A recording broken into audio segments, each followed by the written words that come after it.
John chapter 14 यूहन्ना रचित सुसमाचार 14वीं अध्याय को ध्यान करें।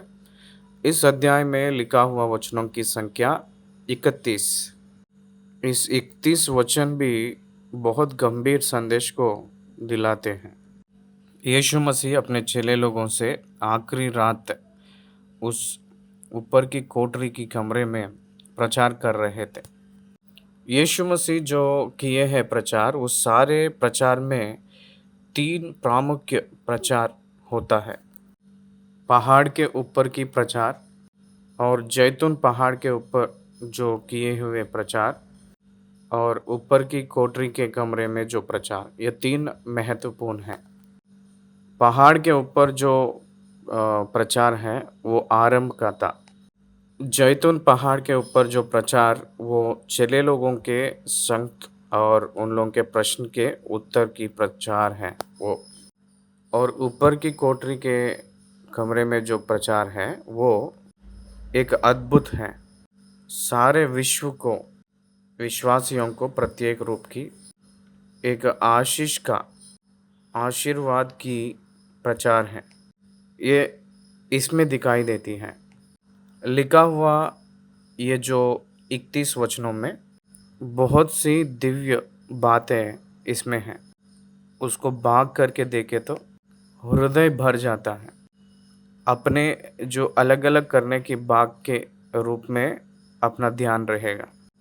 पहले आयत से लेकर चौथी आयत तक कलीसिया को उठा ले जाने के विषय में सबसे पहली बार यीशु मसीह ने बताए हुए संदर्भ बताइए। 5वीं आयत जीवन जीवन में ही एक महान प्रश्न है। ये है कि आप कहाँ जा रहे हो, हमें नहीं पता। वो मार्ग हमें कैसे जाने, ये है प्रश्न। उसको प्रभु ने जो दिए हैं 6-7 आयतों में उत्तर। 8वीं आयत सारे दुनिया में जितने विश्वासी लोग रहते हैं वो सारे लोगों की इच्छा है। ये 8वीं वचन पिता को हमें दिखा दे। उसके लिए यीशु मसीह जो उत्तर दिए थे वो 9 आयत से लेकर 11 आयत तक लिखा है। That's the true revelation of God. परमेश्वर के अद्भुत प्रत्यक्षता यीशु मसीह ने बताए थे। 12वें वचन में परमेश्वर एक वादा, अनलिमिटेड प्रॉमिस, अनलिमिटेड पावर यहाँ बता रहे हैं। मसीह वालों को अधिकारक एक power, the power of autonomy of God, परमेश्वर जो देने वाले अद्भुत सामर्थ के बारे में बताए थे। 13वीं वचन में एक मसीह विश्वासी की महान प्रार्थना 13 और 14 वचनों में परमेश्वर यीशु मसीह के नाम से जो कुछ मांगेंगे वो सब देंगे कहकर महान वादा दिखाई दे रही है। उसके बाद 16 और 17वीं वचन तक पवित्र आत्मा के बारे में, अद्भुत वरदान के बारे में कहते हुए आए हैं। एक महान वरदान परमेश्वर विश्वासियों को सबको देने वाली एक महान वरदान। 18 से 21 वचन तक आध्यात्मिक संबंध की एकता और सामर्थ्य के बारे में वादा 18 से लेकर 21 तक दिए हैं। हम लोग अनाथ के रूप में नहीं छोड़ा जा रहा है, वो फिर से वापस आएंगे कहकर तब तक पवित्र आत्मा परमेश्वर को हमें भेज रहे हैं कहकर बताए थे। 22वीं वचन में यहूदा इस्करियोती ना होकर दूसरा यहूदा उनके चेलों में से था। उन चेले ने ये पूछे है कि हे प्रभु, क्या हुआ कि तुम अपने आप को हम पर प्रकट करना चाहता है और संसार पर नहीं। Real question and divine manifestation हमें ही क्यों मिला? ये एक अद्भुत प्रश्न था और इसके लिए प्रभु ने 25 वचन तक प्रभु ने बताए थे ये क्यों उन्हीं लोगों को प्रकट हुई है और परमेश्वर क्यों उन लोगों को चुन लिए हैं, नियुक्त कर लिए हैं, इसमें दिया गया है। 26 वचन में विश्वासियों को एक नया प्रचारक के रूप में पवित्र आत्मा को परमेश्वर ने दे रहे हैं, जैसे वो आकर इन लोगों को प्रचार किए जैसे रहने जा रहे हैं कहकर बताए थे। 27 वचन में पवित्र आत्मा परमेश्वर ने देने जा रहे हैं, जो शांति के बारे में बताए थे। तुम्हारे मन व्याकुल ना होना और ना डरना कहकर बताए थे। 28वें वचन से लेकर 31 वचन तक परमेश्वर पिता ने हम लोगों को जो देने जा रहे हैं वो आशीषों के बारे में बताए थे। उस आशीष बातों को बताते हुए मैं जाकर फिर आपके पास आऊँगा कहकर आपको पता है ना। यदि तुम मुझसे प्रेम रखते तो इस बात से आनंदित होते कि मैं पिता के पास जाता हूँ, क्योंकि पिता मुझसे बड़ा है। और ये बात मैं पहले से ही तुमसे कह दिया कि वह हो जाए तो तुम विश्वास करना। इसका मतलब अंत के दिनों के बारे में वो इस रीति से अपना कार्य को ख़त्म करके आगे बढ़ना चाह रहे हैं आकाश की ओर। ये बात पहले से ही कह चुके हैं, क्योंकि बाद में आप लोग इसको विश्वास करना है। मैंने पहले ही बताया हूँ कि आप लोग बाद में विश्वास करना है।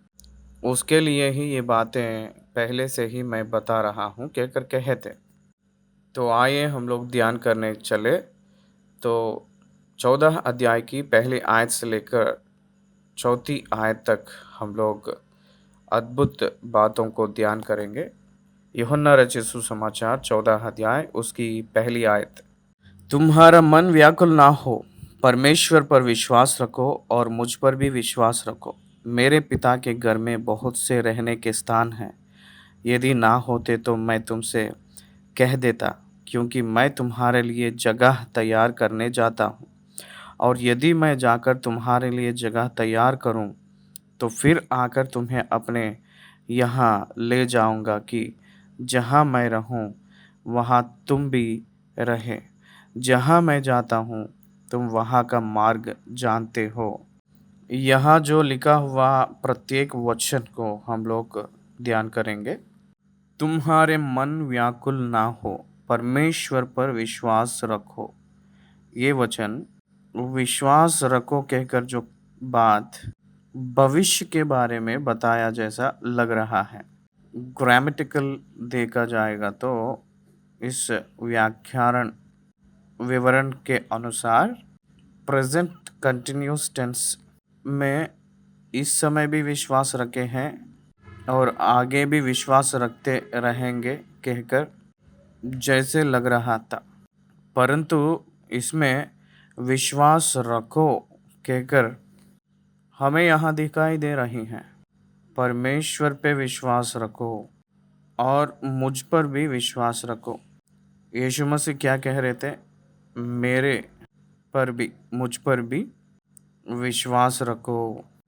यहूदी लोग परमेश्वर को विश्वास करते हैं, लेकिन यीशु मसीह को नहीं। लेकिन मसीह वाले यीशु मसीह पर विश्वास करते हैं और यीशु मसीह को जो भेजे हैं पिता को, यानी परमेश्वर को भी विश्वास करते हैं, विश्वास किए हैं। प्रभु ने कहे थे व्याकुल के कारण अविश्वास है। देखिए, परमेश्वर पर विश्वास रखे तो हमें व्याकुलता नहीं रहेगा। व्याकुलता क्यों है कि अगर पूछे तो परिस्थितियों के ऊपर जागरूकता ना रहने के कारण। परिस्थितियों से भी बढ़कर जो परमेश्वर के ऊपर जागरूकता ना होने के कारण भी। God is in control of everything. ये हमें नहीं पता चले तो अपने अंदर व्याकुलता रहेगा। एक व्यक्ति ने उसको अगर नष्ट हो रहा है कहकर पता चले तो वो व्याकुलता पे रहेगा। परमेश्वर पर विश्वास करने वाला को व्याकुलता का ज़रूरत नहीं। परमेश्वर को अपने आप के ऊपर विश्वास करने वाले, यानी परमेश्वर को कोई विश्वास करता है उन लोगों के ऊपर परमेश्वर को एक महान योजना है। वो योजना समझ आए तो व्याकुलता रहेगा ही नहीं। क्या आप समझ रहे हो? यूसुफ को जो सिंहासन के पास ले जाने के मार्ग एक गड्ढा की मार्ग और वो बंदी गृह का मार्ग था, धिक्कार किया हुआ मार्ग था, बाई लोगों से धिक्कार किया गया हुआ स्थिति है। उसी मार्ग में परमेश्वर ने नियुक्त किए थे। इसीलिए व्याकुलता कब है कहकर पूछे तो अबाउट आवर डेस्टिनी, क्या होगा हमें नहीं पता चले तब, क्या होने जा रहा है कहकर पहले ही पता चले तो व्याकुल नहीं होंगे। देखिए, विश्वास आशा रखी हुई वस्तुओं का निश्चय है। परमेश्वर पर विश्वास अपने भविष्य को निर्धारित करती है। अपने भविष्य पहले से ही परमेश्वर ने सुख शांति के रूप में नियुक्त किए हैं। वी डोंट लूज एनीथिंग, हम लोग कुछ भी खोएंगे नहीं, इसीलिए व्याकुल का ज़रूरत नहीं। यीशु मसीह कुछ घंटों में मृत्यु को सौंपा जा रहा है। इसका मतलब वही बात समझाने के लिए ये बात कहे थे कि होने जाने वाली घटनाओं को देखकर व्याकुल होने का ज़रूरत नहीं कहकर वो जो कह रहे थे वो यही था। यीशु मसीह को पकड़ेंगे और चाबुक से मारेंगे, पीटेंगे, क्रूस पे चढ़ा के मार डालेंगे, चले लोग चले जाएंगे, तितर बितर हो जाएंगे, तब आप लोग व्याकुल होना नहीं कहकर कह रहे हैं पहले से ही। विद इन 24 आवर्स में क्या क्या परिस्थितियाँ आपके ऊपर आए तो भी आप कभी भी व्याकुल नहीं होना, क्योंकि आप प्रभु पर विश्वास रखो, यीशु मसीह पर विश्वास रखे, परमेश्वर पर विश्वास रखे, तो आपकी व्याकुलता आपके पास नहीं आएगा। क्यों व्याकुलता नहीं होना है? क्यों प्रभु ने कहे थे कि व्याकुल मत होना? उनको क्या होने जा रहा है उस बात को पहले ही जानते हैं वो, इसलिए ये बातें कह रहे थे। ये बातें कह रहे थे। क्या बातें कह रहे थे? मेरे पिता के घर बहुत प्रकार के रहने के स्थान हैं कहकर कह रहे थे। यदि ना होते तो मैं तुमसे कह देता, क्योंकि मैं तुम्हारे लिए जगह तैयार करने जाता हूँ, और यदि मैं जाकर तुम्हारे लिए जगह तैयार करूँ तो फिर आकर अपने यहाँ ले जाऊँगा, कि जहाँ मैं रहूँ वहीं तुम भी रहने के लिए। यीशु मसीह जो बोल रहे थे ये बातें भविष्य को दर्शाते हुए कहा गए हुए बातें हैं ये। मैं आपके ओर से चले जा रहा हूँ कहकर कहते ही आप लोग व्याकुल होंगे। क्यों? चले जाने का मतलब क्या है कहकर? चले जाने का मतलब यह है कि मैं तो मृत्यु होऊंगा और तीसरे दिन जी उठूंगा और स्वर्ग में जाऊंगा। परंतु क्यों जा रहे हैं, ये बात उनको समझ आना चाहिए चेलों को। ये उन्हीं लोगों के लिए निवासों को तैयार करने के लिए जा रहे हैं। पिता परमेश्वर उनकी योजना में क्रूस पर उद्धार अनुग्रह किए के बाद यीशु मसीह को जो दिए थे वो मिशन क्या है? पिता के घर में जो निवास स्थानों है उसको आने वाले कलीसियाओं के लिए तैयारी करना। आने वाले कलीसियाओं के लिए स्थानों को तैयार करना, उस काम के लिए जा रहे हैं वो। स्वर्ग में वो क्यों जा रहे हैं? स्थानों को तैयार करने के लिए, घरों को तैयार करने के लिए, जगह तैयार करने के लिए। वो फिर से वापस आए जैसे ही जा रहे हैं। संपूर्ण रीति से कलीसिया को छोड़कर तो नहीं जा रहे हैं। चेले लोगों को ये बात समझ आना चाहिए। पिता के घर के निकट निवास स्थान, जगह तैयारी, ये वहाँ है कहकर प्रभु ने कह रहे थे। जितने लोग विश्वास करते हैं उन सभी लोगों को निवास रहने के लिए निवास स्थान है, जगह है। जैसे अपने घर छोटे छोटे कमरे के जैसे रहता है ना, प्रभु जो कहे थे निवास कहकर, उस जगह इंग्लिश में देखेगा तो मैंक्शन, भवन।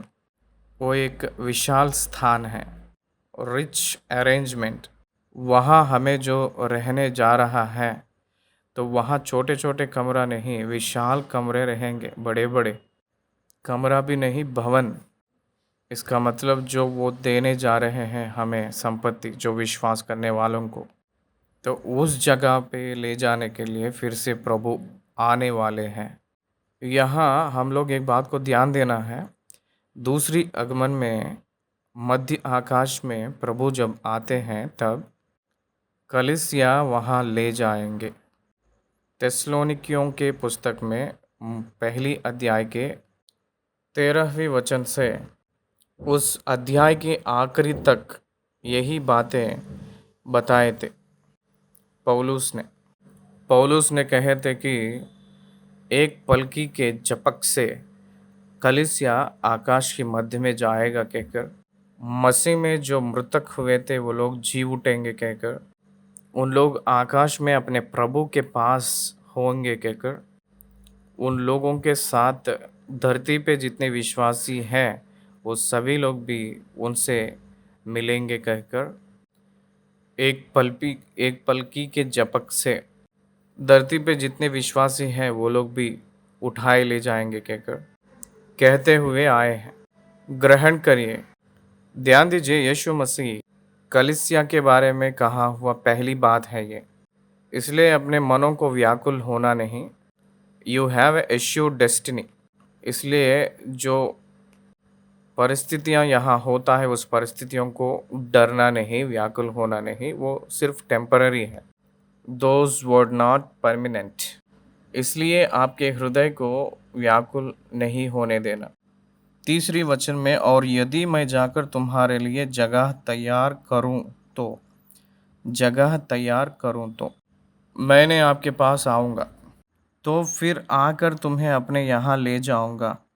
ये है मसीह वालों की आशा। एक दूल्हा एक दुल्हन से विवाह हुए तो उनकी आशा बदल जाती है। जो बिता हुआ रहने की जगह यानी अपने मायकी घर टेम्पररी के रूप में बदलकर अपने जो पति का निवास स्थान को निरंतर रूप में बदल लेती है वो दुल्हन ने। प्रभु भी यही उद्देश्य से कहे थे, फिर आकर तुम्हें अपने यहाँ ले जाऊंगा कि जहाँ मैं रहूं वहाँ तुम भी रहो, तुम भी रहे। क्या समझ आ रहा है? कलीसिया के ऊपर रहा हुआ श्रेष्ठता है ये। कलीसिया एक दुल्हन के समान बुलाया गया है। प्रभु पति के रूप में, दूल्हा के रूप में है। इसलिए कलीसिया प्रभु के पास पहुंचना प्रामुख्य है ये। उससे वो लोग दूर ना हुए, जैसे एक ही जगह पे निवास करेंगे। इसीलिए कलीसिया याद रखना है, उनकी जो आगमन के लिए तैयार होना है। जब चाहे तब पश्चाताप करते हुए प्रभु के लिए इंतज़ार करना है हम लोग। प्रभु ने वादा दिए थे, वो निश्चय पूरा करेंगे। वो फिर से वापस आएंगे, हमें वापस लेकर जाएंगे। इसीलिए अपना विश्वास हमें एक आशा दिलाती है। वो आशा प्रभु के दूसरी आगमन को याद दिलाती है। उस आगमन में हम लोग यीशु मसीह के सामना करेंगे, यानी उनके सम्मुख हम लोग पहुंचेंगे, उनके साथ रहेंगे। ये है आशा। 4 और 5 आयतों में, जहाँ मैं जाता हूँ तुम वहाँ का मार्ग जानते हो कहकर कहे थे। 5 आयत में तोमा ने पूछ रहे थे, इसको ग्रेट क्वेश्चन कहते हैं। हे प्रभु, हम नहीं जानते कि तू कहाँ जा रहा है, तो मार्ग कैसे जाने कहकर तोमा चेला ने पूछ रहे थे प्रभु से, यीशु से। हाँ, एक तरफ देखा जाए तो यह सच ही है। वो कहाँ जा रहे हैं उन लोगों को समझ नहीं आया था। मैंने मेरे पिता के घर जा रहा हूँ कहकर ऊपर वचनों में बताए थे यीशु मसीह ने। पिता के पास बहुत निवास स्थान है। मैंने जाकर जगह को तैयार करूँगा। इसका मतलब अर्थ क्या है? पिता के पास ही है ना? पिता के पास हम जा रहे हैं। इसका मतलब पिता के पास जाने का मतलब क्या है? ये क्या बात है? ये तो एक अचंभ लग रहा है, कहकर तोमा ने पूछने लगा।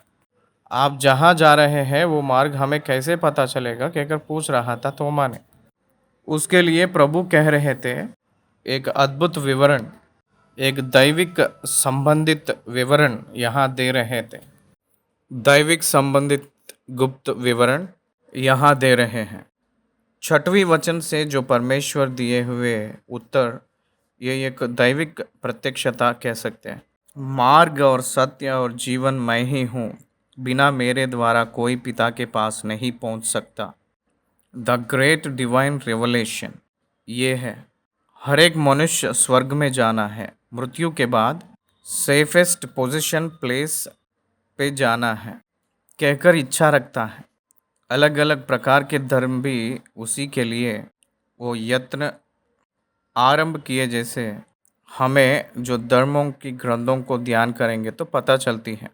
परमेश्वर ने कह चुके हैं, एक बात में पूरा किए हैं, केवल मेरे ही द्वारा ये सारे मानव जाति आदम से लेकर जो भी लोग निकल कर आए हैं वो सभी भी यीशु मसीह के द्वारा ही परमेश्वर के पास फिर से आना है। पिता परमेश्वर के पास आने का मतलब वो केवल यीशु मसीह के द्वारा ही, इसलिए यीशु मसीह ही केवल मार्ग है। ये कि एक मार्ग ये है कि यीशु मसीह परमेश्वर नियुक्त किया हुआ मार्ग है। ये परमेश्वर ने पाप किया हुआ मनुष्य को फिर से उनके पास लेकर आने के लिए एक मार्ग को चुन लिए थे, एक विधि को नियुक्त किए थे। वो ये है कि यीशु मसीह को शरीर को ढालकर, खून और मांस की देह को देकर, पवित्र देह को देकर, पाप रहित देह को देकर, मनुष्य की छुड़ाव के लिए उस देह में पाप की प्रतिफल, पाप की मजदूरी का मृत्यु को, जो आग की भट्टी यानी नरक, उस शरीर पर डालना, उस शरीर पर सजा डालना, उस मृत्यु को डालना, इसके द्वारा मनुष्य मुक्ति पाए। जैसे मनुष्य के रूप में यीशु मसीह को निर्माण किए थे परमेश्वर ने।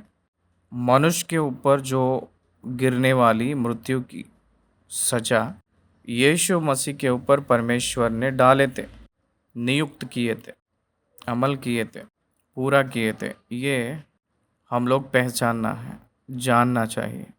इसलिए ये एक ही मार्ग है। स्वर्ग में जाने के लिए कोई भी व्यक्ति मार्ग नहीं हो पाएगा।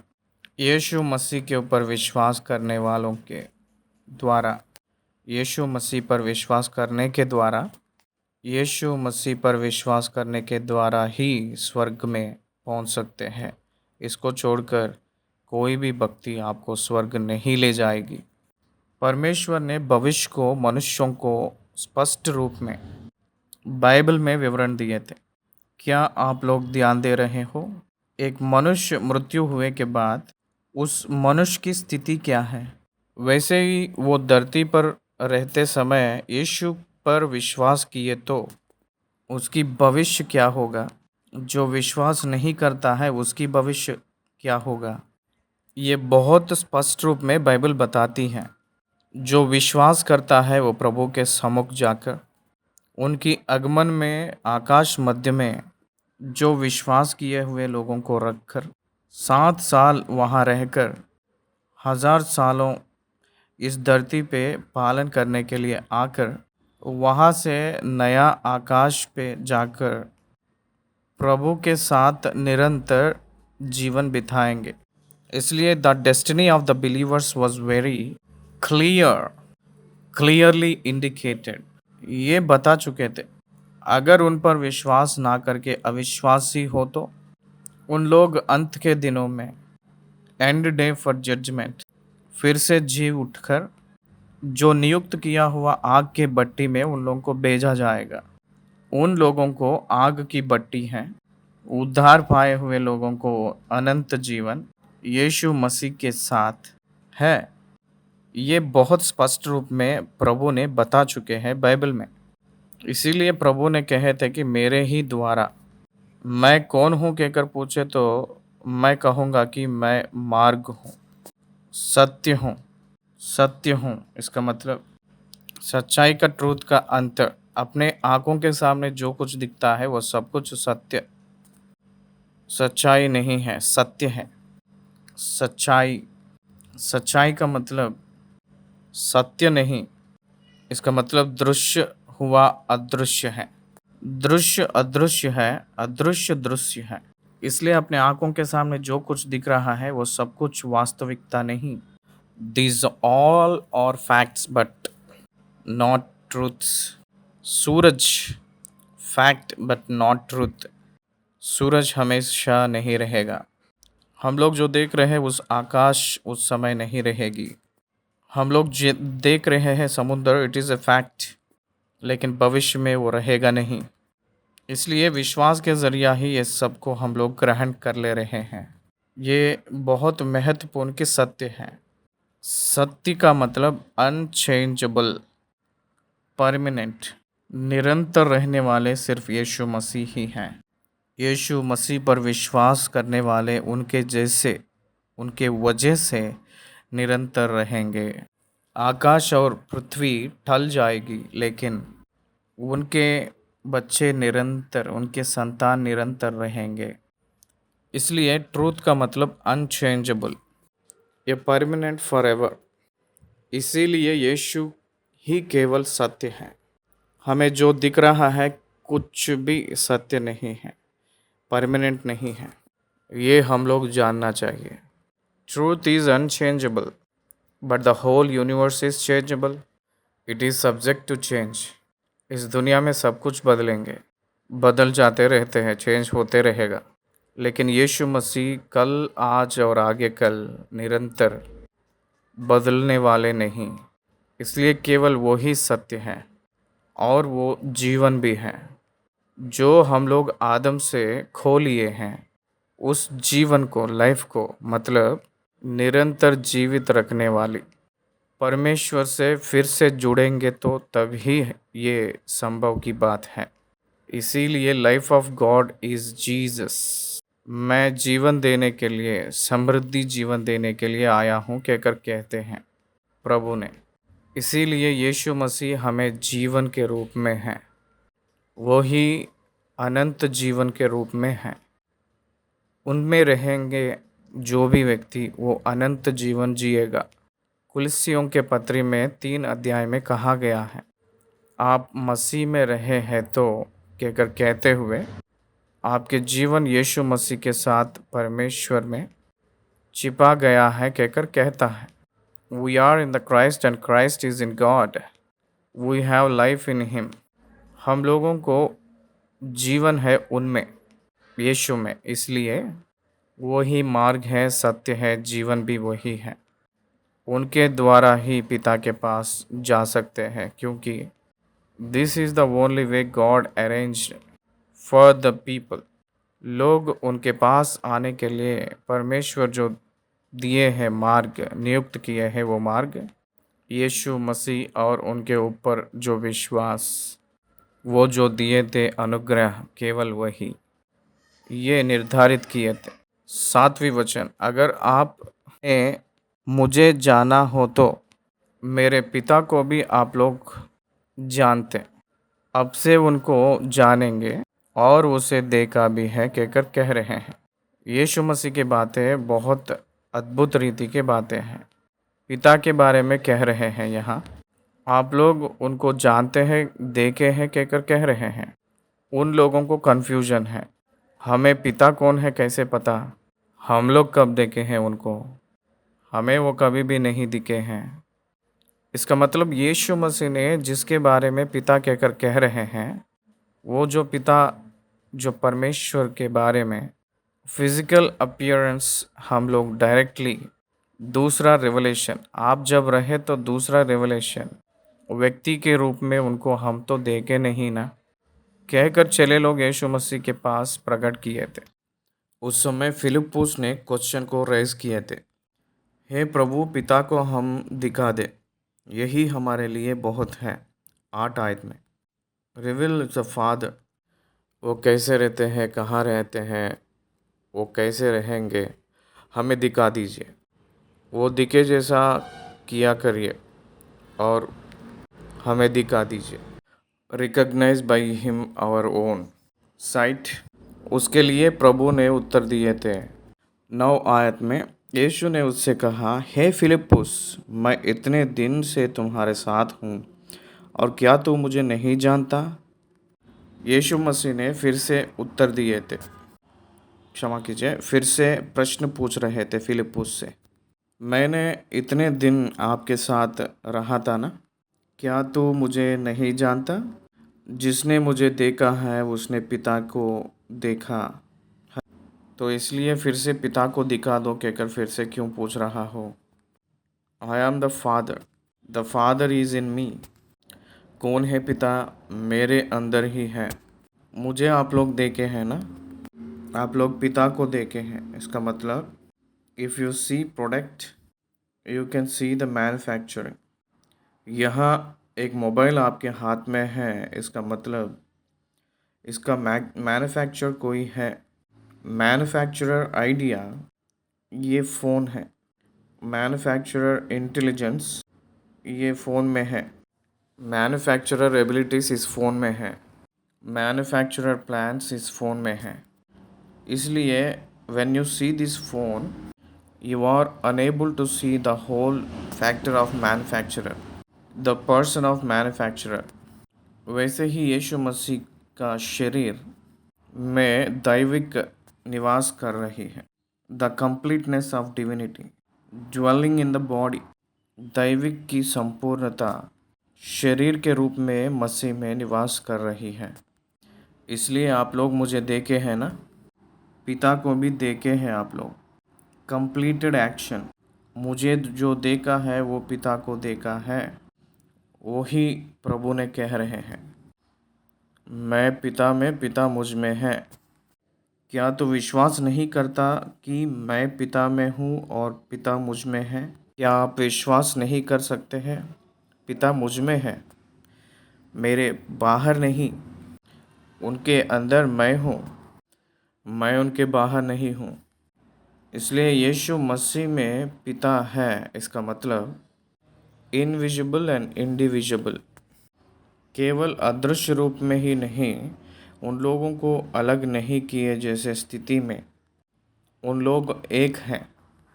इसलिए जो मुझे देखे हैं वो पिता को देखे समान है। Completed action past tense. यीशु मसीह को अंगीकार ना करके पिता को अंगीकार किए समान नहीं। यीशु मसीह नर अवतार होकर परमेश्वर की वचन है, वो आए थे, परमेश्वर का भाग है, परमेश्वर का बाहु है वो। इसलिए पिता ने कहे थे कि जो मुझे देखते हैं वो पिता को देखते हैं।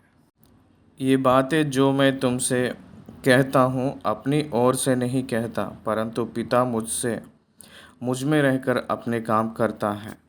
The human body of Jesus Christ is neutral, but the all the Jesus of actions is happening through the spirit of his father.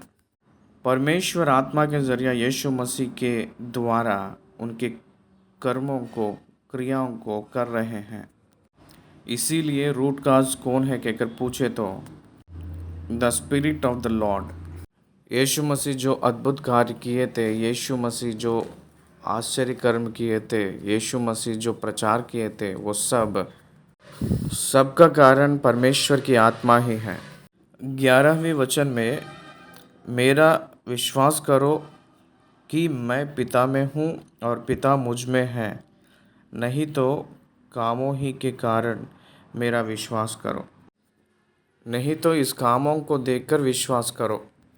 देखिए, पिताजी मेरे अंदर रहकर निवास करते हुए ये कार्यों को कर रहे हैं, कम से कम इस कामों को देखकर विश्वास तो करो कहकर कह रहे थे। देखिए, आप लोगों को एक छोटी सी उदाहरण देना चाह रहा हूँ। विद्युत को हम लोग अपने खुद आँखों से नहीं देख सकते हैं, इलेक्ट्रिसिटी। लेकिन विद्युत के सहायता से फ़ैन घूमती है, लाइट जलती है। लाइट जो बत्ती जलती है वो काम है। जो बल्ब जलती है तो वो विद्युत है कहकर दिखाती है। क्या आप समझ रहे हो? अपने घर में कितनी भी चीज़ें, वस्तु रहे तो भी अगर विद्युत यानी लाइट नहीं रहे तो इलेक्ट्रिसिटी, बल्ब को जलाने के लिए संभव हो नहीं पाएगा। शायद आपके घर पे एक महत्वपूर्ण सोना आपके घर पे हो सकता होगा, तो सोना कभी भी बल्ब को नहीं जला सकती है।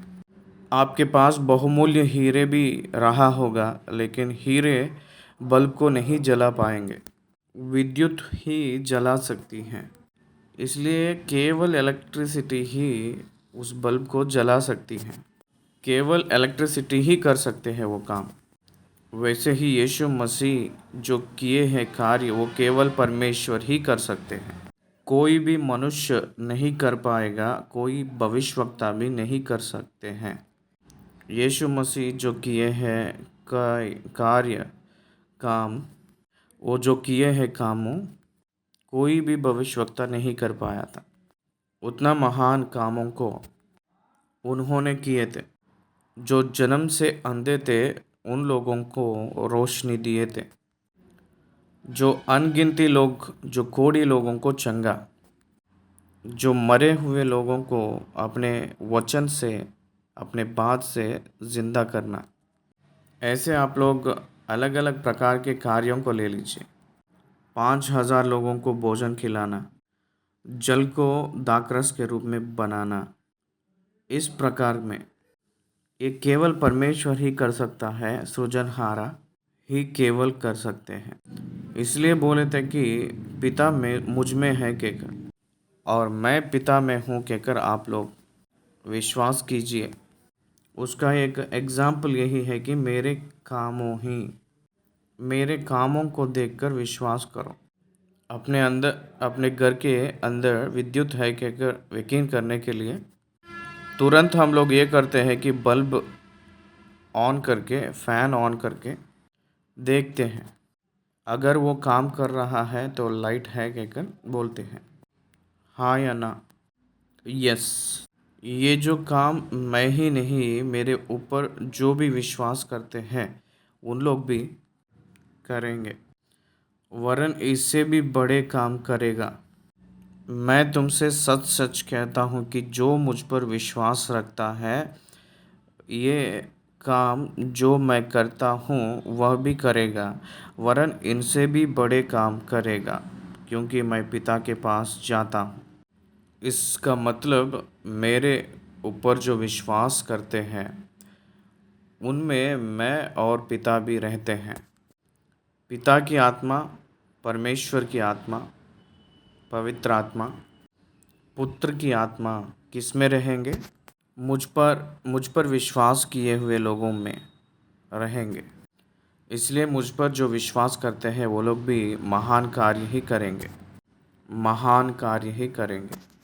इसलिए कामों हमें वो कौन है और क्या है कहकर बताते हैं। ये बहुत प्रामुख्य चीज़ है।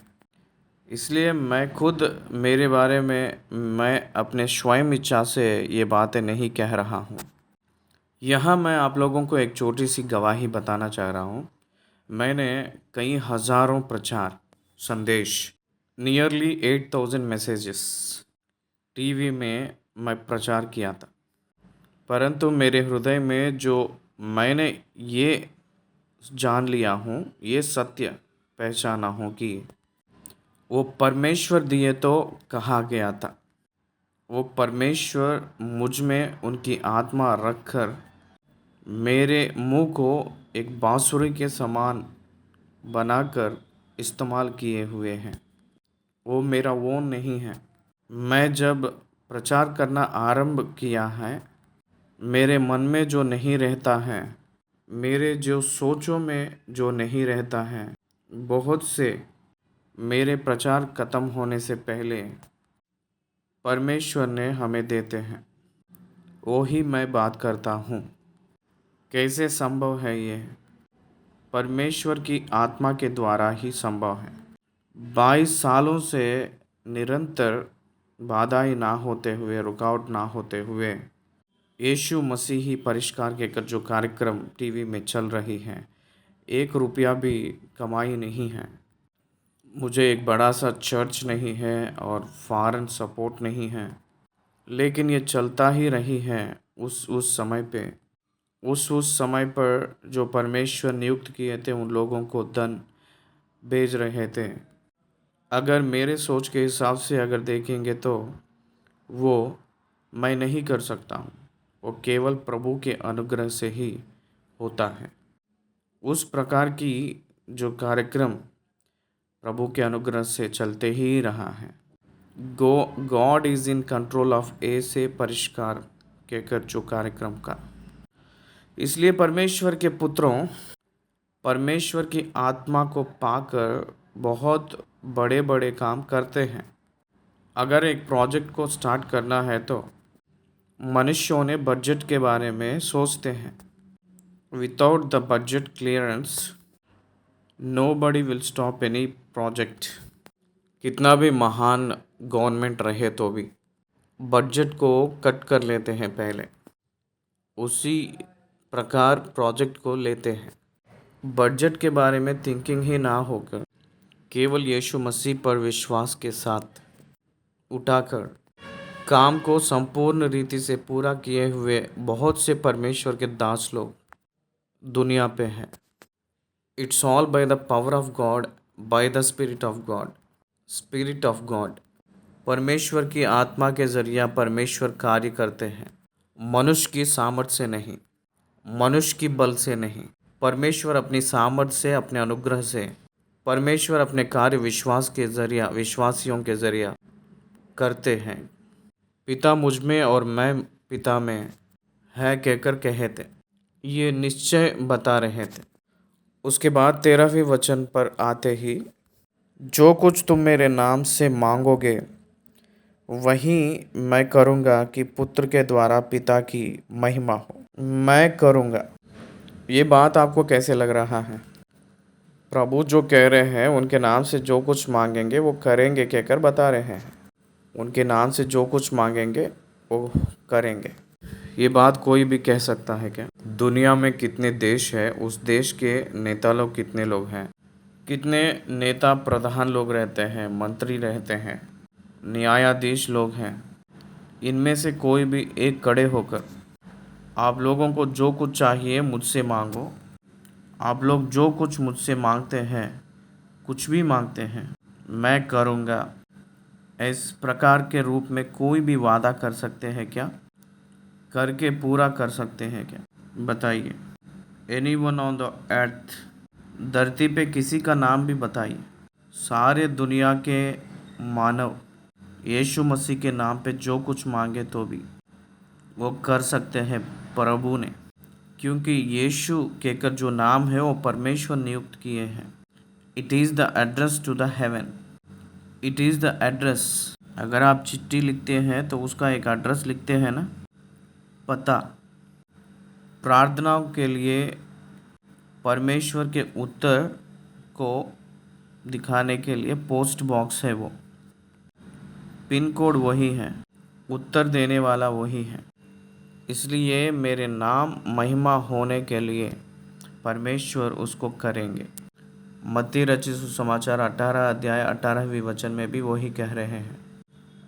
तो आप लोग स्वर्ग में जो भी बातें विश्वास करके मांगे तो मैं धरती पे उसको दूंगा कहकर कहे थे।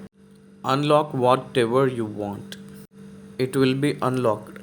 आपको जो चाहिए वो खोलो, यू विल गेट इट। आप जो कुछ मांगो, कोई भी मांगो, no option, no limitation. You can ask anything, God will provide. God can provide. वो दे सकते हैं, वो कर सकते हैं, ये आप बोलना नहीं। 15वीं आयत, यदि तुम मुझसे प्रेम रखते हो तो मेरी आज्ञाओं को मानोगे। ये बहुत प्रामुख्य बात है। ये अगर परमेश्वर को हम प्रेम करते हैं, उसकी आज्ञाओं को हम लोग पालन करते हैं। उनकी आज्ञाएं कॉन्स्टिट्यूशन है। It is a divine constitution. दैविक संबंधित कॉन्स्टिट्यूशन संविधान है वो। उनकी आज्ञाएं सारी दुनिया लोग खुशी से रहने के लिए लिखा हुआ आज्ञा है उनका कॉन्स्टिट्यूशन। अपने देश में जो लिखा हुआ जो कॉन्स्टिट्यूशन वो अपने देशवासियों के लिए ही है।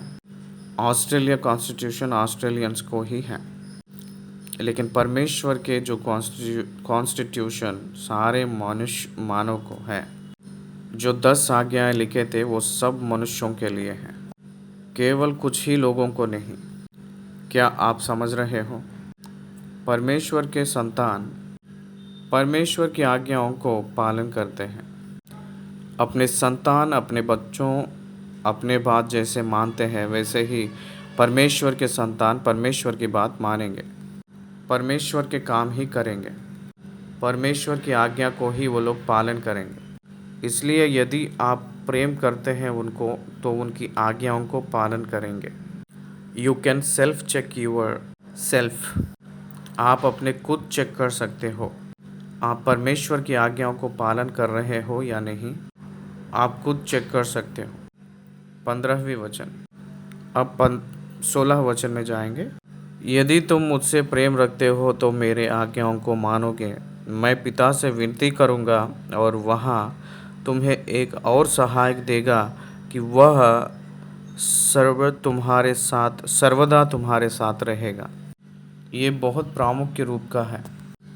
परमेश्वर हमें प्रेम कर रहे हैं कहकर कहने को चिन्ह ये है कि the greatest gift Holi Spirit, पवित्र आत्मा परमेश्वर, वो एक सहायक, the great comforter from God, वो आप लोगों को हमेशा रहने के लिए, वो आपके साथ हमेशा रहने के लिए, अर्थात सत्य का आत्मा, वो संसार ग्रहण नहीं कर सकता है, क्योंकि वह ना उसे देखता है और ना उसे जानता है। तुम उसे जानते हो क्योंकि वह तुम्हारे साथ रहता है और वह तुम में होगा। देखिए किस प्रकार के कंफर्ट है, हमेशा रहेगा कहकर लिखा है। इसका मतलब all the time 24/7 365 days, all your 70-80 years life, no separation, indwelling. पवित्र आत्मा परमेश्वर ने आकर आप में निवास करेगा, आपकी आत्मा में निवास करेगा, आपके अंदरूनी में निवास करेगा। परमानेंट इनड्वेलिंग, निरंतर रहेगा आपके अंदर। To guide you external, he will dwell internal. वो अंदरूनी में रहकर बाह्य रूप में आपको चलाएंगे, जिसे संसार ग्रहण नहीं कर सकता, क्योंकि वह ना उसे देखता है और ना उसे जानता है। तुम उसे जानते हो क्योंकि वह तुम्हारे साथ रहता है और वह तुम में होगा। God is with you and God is in you. The Spirit of God is in you and with you and around you. आपको घेर के रखा है पवित्र आत्मा ने। आप आत्मा के अंदर छापे गए हैं। एक वस्तु का सील डालने का मतलब क्या है पता है आपको? उसको कवर करके उसके ऊपर एक लाल वाला चिन्ह डालकर आधिकारिक रूप में उसको छोड़ते हैं, उसके ऊपर मोहर डालकर छोड़ते हैं। You are covered by the Holy Spirit, you are sealed under the Holy Spirit, the authority of God. आपके बाहर जो आपको ढाक कर आपको छिपाने वाला, आपके अंदर रहकर चलाने वाला, inside and outside you are covered, completely covered with the Holy spirit.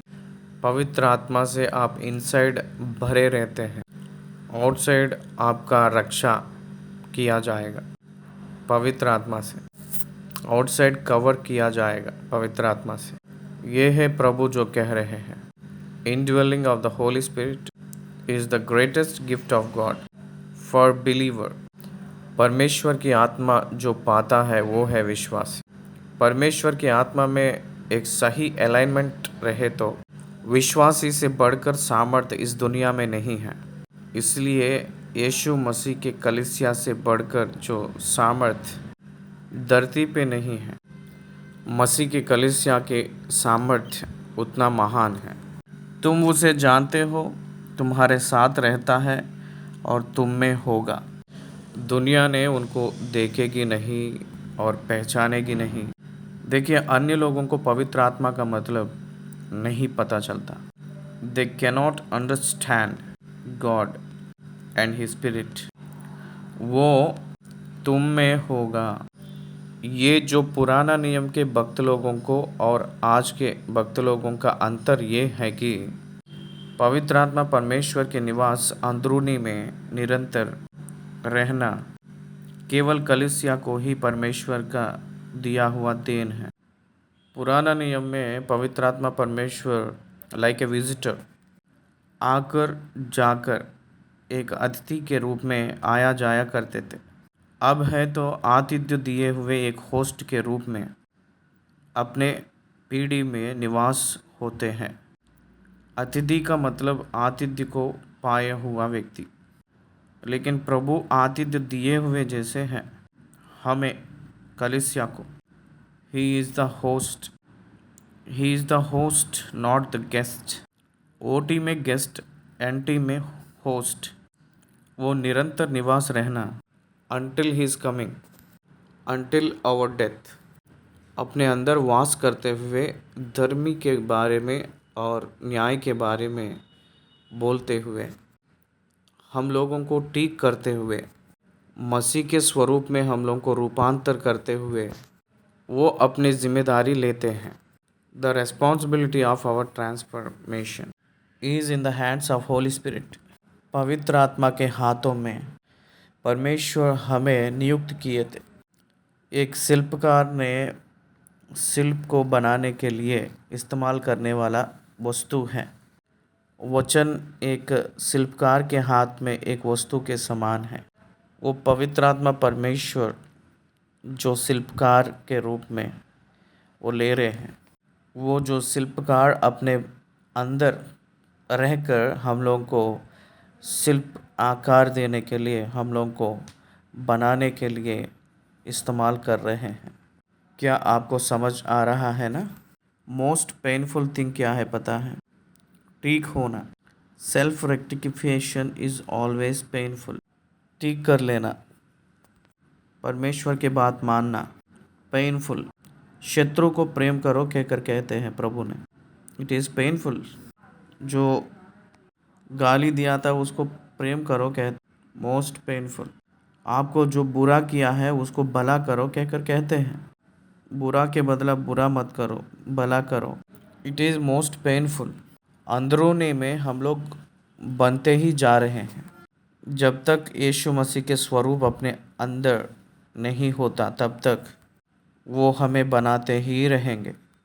इसलिए पवित्र परमेश्वर के संतान होके हम लोग कितने हम आशीषित हुए हैं कहकर पूछे तो permanent God's indwelling into our hearts. पुराना नियम में तंबू में परम पवित्र स्थान में जो संदूक में परमेश्वर के सम्मुख है, पवित्र आत्मा नहीं है। God's presence is there. God's presence just like a power. But here in New Testament, नया नियम में, like a person he is dwelling in us, व्यक्ति के रूप में है।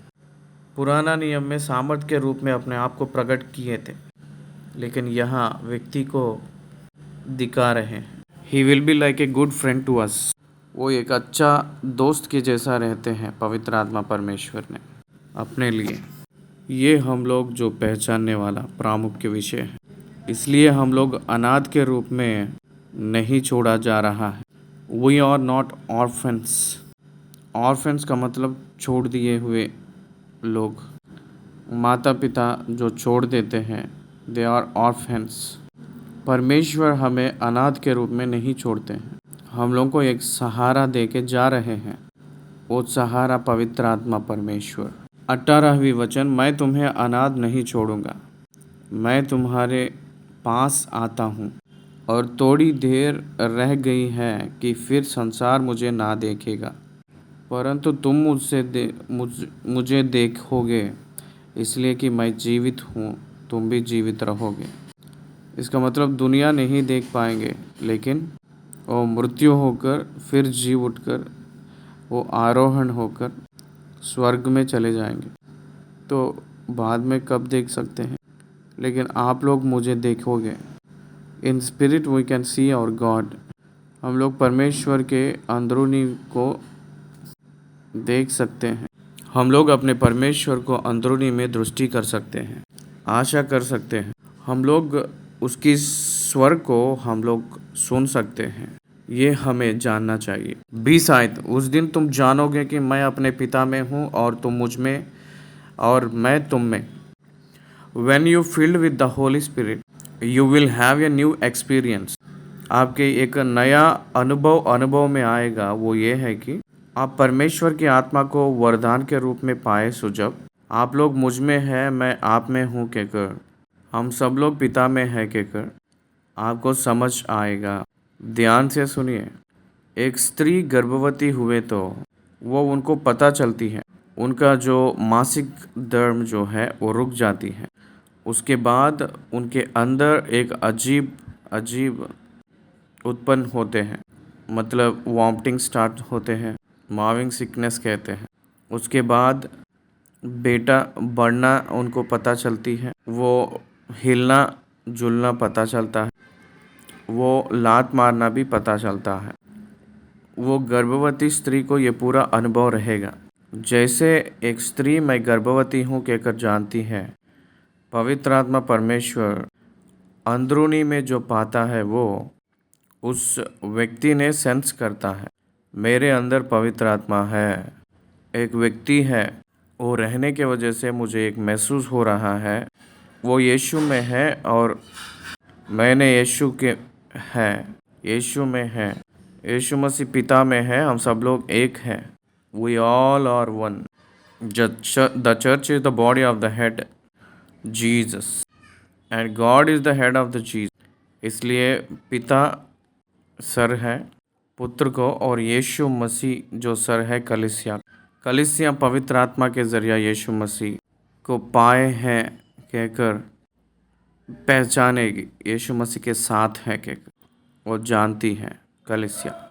ये अनुभव मनुष्यों में किसी को नहीं रहेगा, केवल विश्वास किए हुए लोगों को ही पहचाने जैसे अंदरूनी के अनुभव ये है।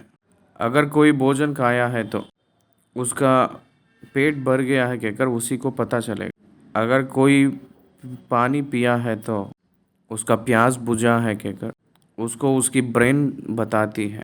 वैसे ही हमें भी अपने स्पिरिट हमें आध्यात्मिक बुझाए, प्यास बुझाए, अपने उद्धारकर्ता को और उनके चाल चलन हमें बताती है। इसलिए हम लोग अकेले नहीं हैं। यीशु मसीह जब धरती पे हैं तब उनके जो कलीसिया में उनके सेवकाइयों में कई बार बोले, मैंने अनाथ नहीं हूँ, आप सभी लोग छोड़े तो भी, क्योंकि पिता मेरे साथ है, मैं पिता में हूँ। I am not alone. यहाँ मैंने आपको एक एग्जाम्पल बताऊँगा। एक कांस्टेबल ने, नहीं तो एक होम गार्ड, ट्रैफिक चारों तरफ जंक्शन पे रहकर उनके हाथ में स्टॉप बोर्ड हो या सिग्नल लाइट को पकड़कर उसमें एक लाइट दिखाते हैं। ग्रीन दिखाए तो आगे बढ़ सकते हैं, रेड दिखाए तो रुक जाना है। कितना भी महान विद्वान भी हो, बहुत धनी भी हो, बड़े बड़े अधिकारी भी हो, होम गार्ड का मतलब डेली 500-600 कमाने वाला एक ऑर्डिनरी मैन होता है। इसलिए मैं पार करके चले जाऊंगा कहकर वहाँ हो नहीं पाएगा। उस होम गार्ड के पीछे एक महान व्यवस्था सरकार है। If you hit a home guard, you are hitting the home department. Home guard is guarding your home state. State को होम डिपार्टमेंट रहता है। Home department is responsible for all the citizens law and order and security. इसलिए representative of home department वहाँ रहेगा। वैसे ही you are the representative of the God, representing the creator. You are representing the saviour. You are representing the heaven on the earth. That's why you are so unique, my friend. इसीलिए आप बहुत प्रत्येक व्यक्ति हो। आप एक साधारण व्यक्ति नहीं। देखिए, दुनिया में बहुत से लोग हैं कि मंत्र तंत्र करने वाले बहुत बड़े बड़े तांत्रिक हैं। उन लोगों को किस प्रकार के रूप में मूल्य देते हैं? वो सब दुष्ट आत्मा की सामर्थ्य से है। वो पूरा भूत प्रेत की सामर्थ्यों से है।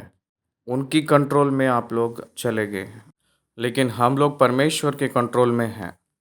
इसलिए परमेश्वर की आत्मा को जो पाए हैं, तो हम सब लोग बहुत सी परमेश्वर की आत्मा के सामर्थ पाए हुए लोग हैं हम। We are not the powerful but one who is dwelling in us is powerful. अपने अंदर जो रहता है वो महान है। इसीलिए हम लोग धन्य हैं। हम लोग अनाथ नहीं हैं। We are not alone, we are with God and God is with अस।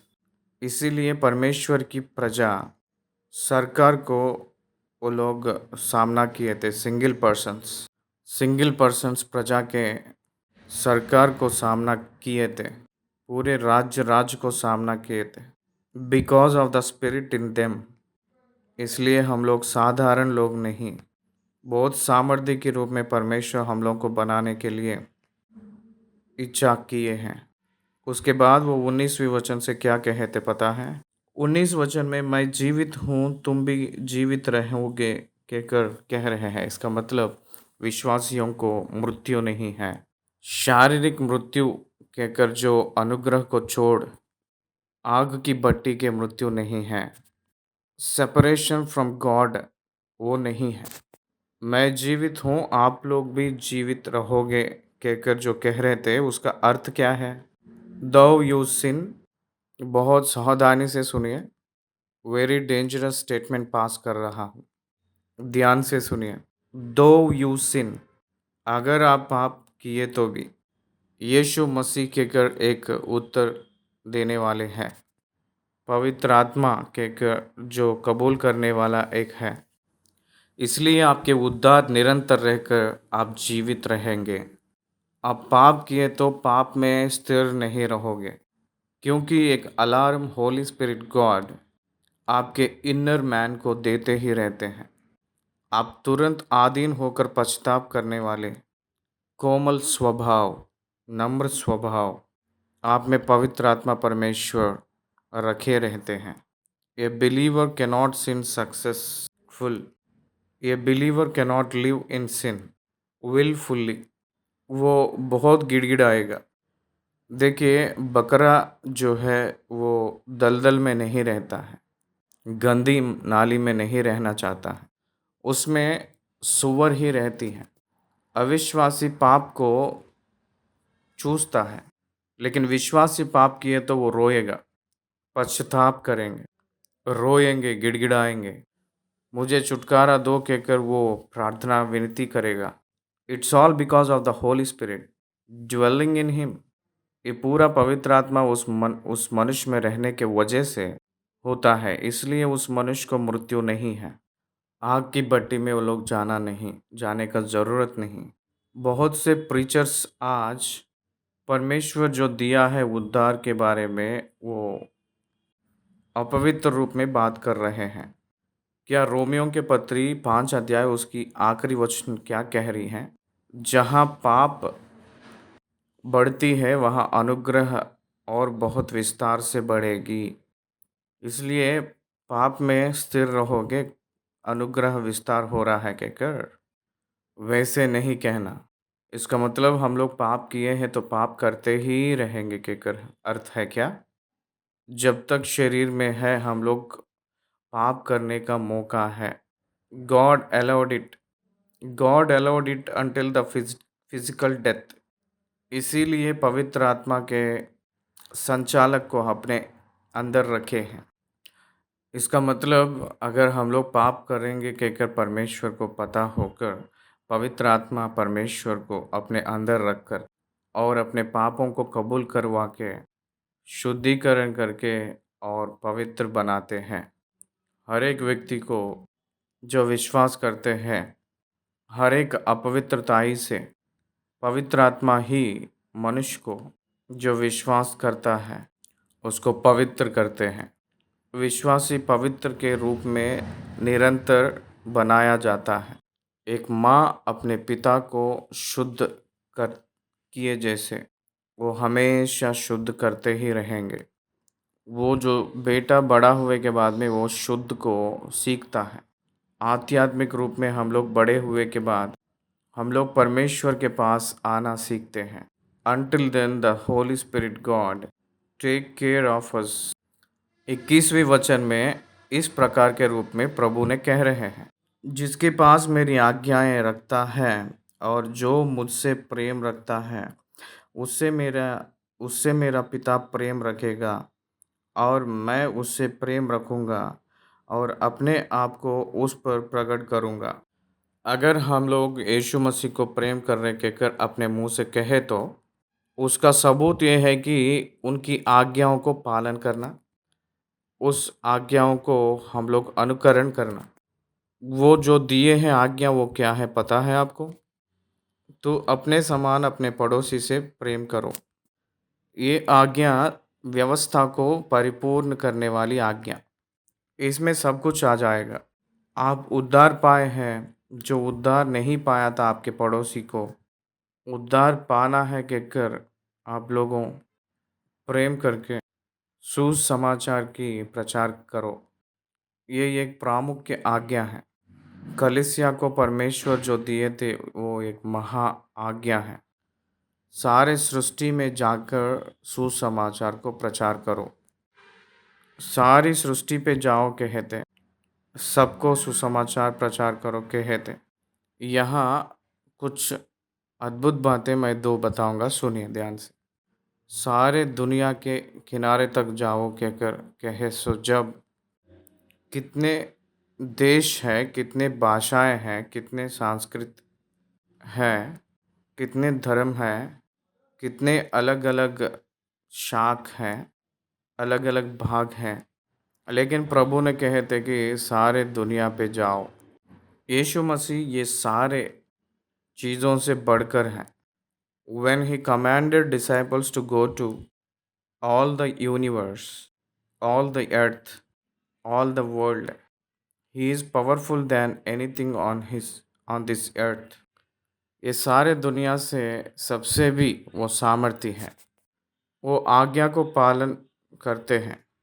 मैंने परमेश्वर की सेवकाई में आकर 32 साल हो चुकी हैं।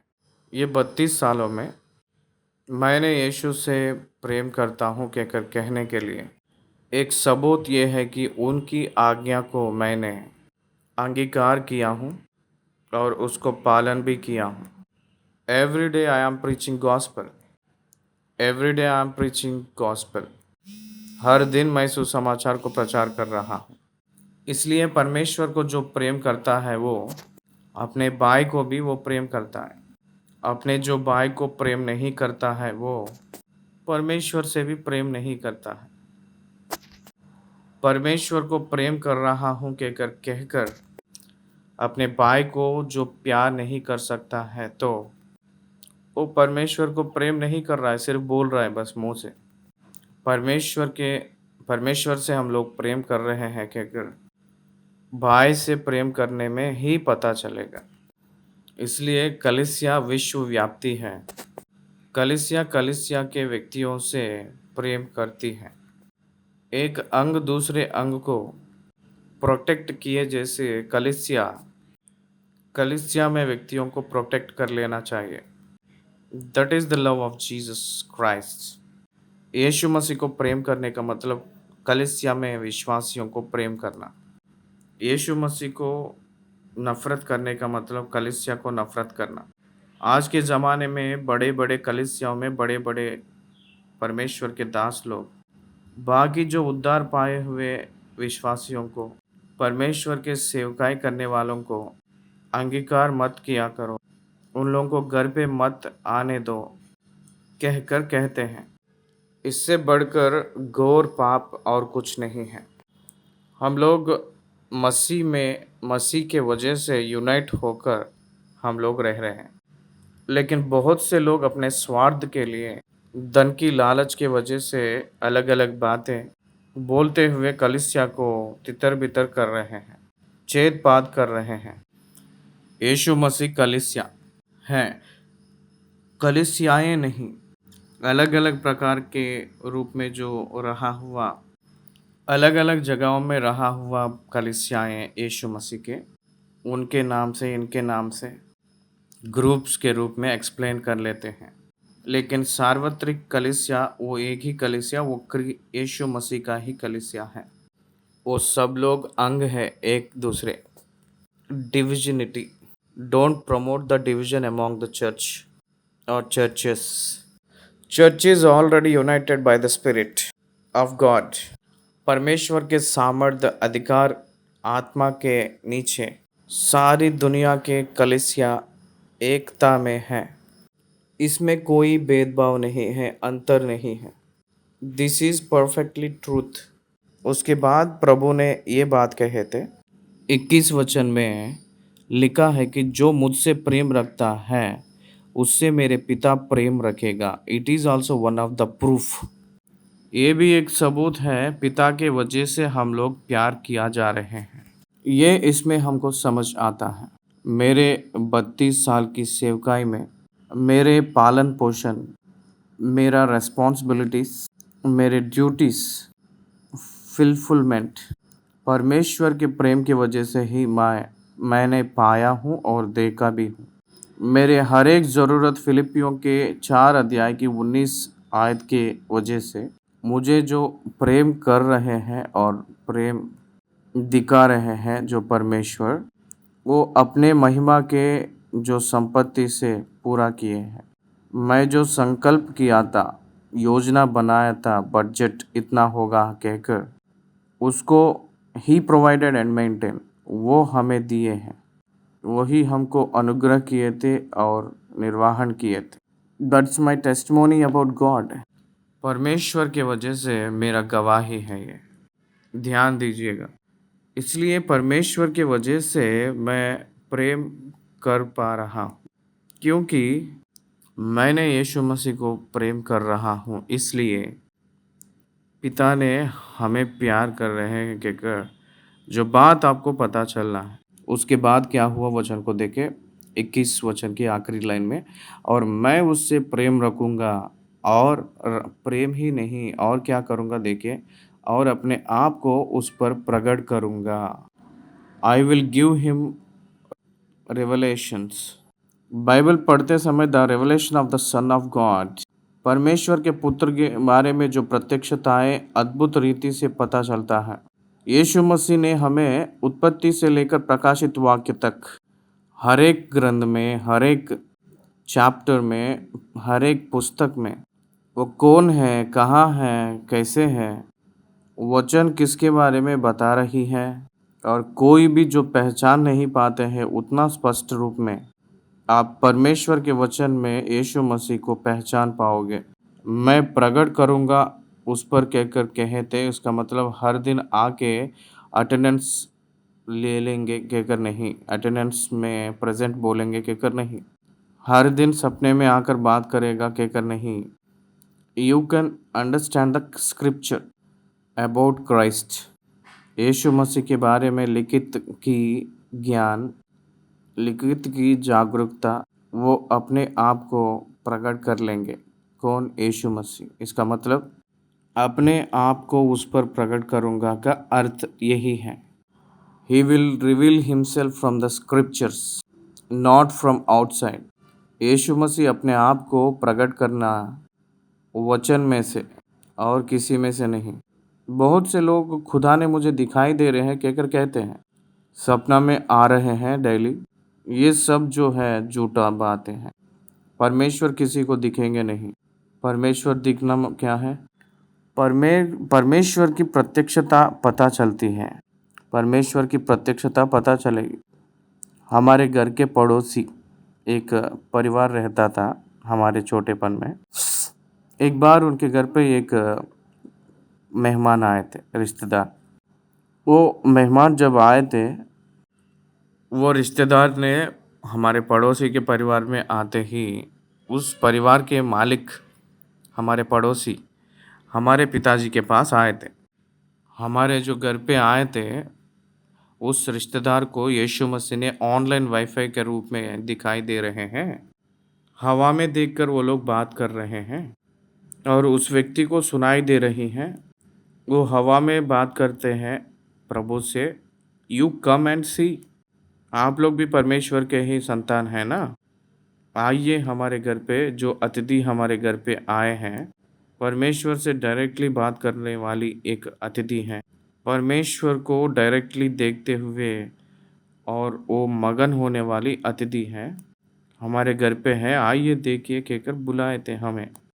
हमारे पिताजी को पता चल गया था कि उसको कुछ नहीं दिखाई दे रहा है, परमेश्वर मतलब कौन है। उनको जो भरमारी है, दुष्ट आत्मा, वो कौन है, हमारे पिताजी को पता चल गया। मेरे पिता ने बाइबल लेकर अच्छे से उनके घर पे गए थे। जाकर अद्भुत रीति से यीशु मसीह के नाम से उसको डाँटे थे। अब से आपको दिखेगा नहीं, सुनाई देगा नहीं। दुष्ट आत्माओं को यीशु मसीह के नाम से भाग कहकर डाँटे थे। वो तब से लेकर उस व्यक्ति ने परमेश्वर को देख नहीं पा रही थी, बात नहीं कर पा रही थी। मेरे पिताजी ने डाँट कर प्रभु से विनती किए थे। मेरे पिताजी ने उस व्यक्ति को डाँट कर, उस दुष्ट आत्माओं को डाँट कर प्रभु से विनती किए थे। प्रभु उनकी वो प्रार्थना सुनकर उस दुष्ट आत्मा को भगाए थे। तब से वो दुष्ट आत्मा उनको नहीं दिखाई दे रही है और उनके पास भी नहीं आ रही है। तो तब उनको बहुत गुस्सा आ गया था। आपके घर पे परमेश्वर नहीं है, मैं यहाँ से चला जाऊँगी, मैं चले जा रही हूँ कहकर चले गई थी। क्या आप समझ रहे हो क्या कह रहा हूँ मैंने? दुष्ट आत्मा बहुत से लोगों को भरमा रहा है आज के ज़माने में। यीशु मसीह हमें दिखाई दिए हैं, अभी बात किए थे, हमें वो करने के लिए कह रहे थे, ये करने के लिए कह रहे थे। हर एक व्यक्ति को ये जानना है, पता चलना है। स्क्रिप्चर के आउटसाइड परमेश्वर बात करना झूठ है। Please understand this. बहुत लोगों को इस बात में गुस्सा आ सकता है। Don't be deceived. उस गांव पे परमेश्वर ने मुझे जाने के लिए कहे थे। इस मनुष्य बात मत करो कहकर कहे हैं। देखिए यहाँ ऐसे व्यवहार करो कहकर कहे थे। ये पूरा भ्रम है। God speaks through the word और कुछ रिवलेशन नहीं है। इस ज़माने में अंत के दिनों में परमेश्वर अपने पुत्र के द्वारा बात किए हैं। Complete action. It is completed action. बात किए हैं, कंप्लीटेड। बात करेगा कहकर नहीं, बात किए हैं, completed. Guidance of the God is different. Guidance of the Lord is different. परमेश्वर की आत्मा की अगुवाई आपको कबूल करने में स्क्रिप्चरल बेस से आइडेंटिकली आपको चलाएगा। उतना ही ना कि डे टू डे वर्क में पिन पॉइंटेडली इस समय क्या करें करना है और उसके 10 मिनट के बाद क्या करेंगे, क्या करना है, वैसे नहीं कहेंगे। स्क्रिप्चर में कहे थे, you follow it, that's it. परमेश्वर उसको देख लेंगे, परमेश्वर अगुवाई करेंगे। Believe him, trust him, go according to the scriptures, God will take care about you. देखिए, लिखितों के विरुद्ध में पवित्र आत्मा परमेश्वर ने कभी भी आपको अगुवाई नहीं करवाएंगे। इसलिए you need to check all of your thoughts. ये पूरा मैं कहाँ बोल रहा हूँ, अपने आप को उस पर प्रकट करूँगा। इस विषय में बात करते हुए आया हूँ मैं। I will reveal my self to them. जो कहा गया था उसको गलत मत समझना। किसी के धोखेबाज के हाथ में नहीं गिरना। परमेश्वर मुझसे बात करता है। आइए, मुझे अभी भी याद है, एक औरत ने एक तख्त पर बैठी रहती थी। वो विश्वासी ही थी, वो मंदिर पे आने वाली औरत ही थी।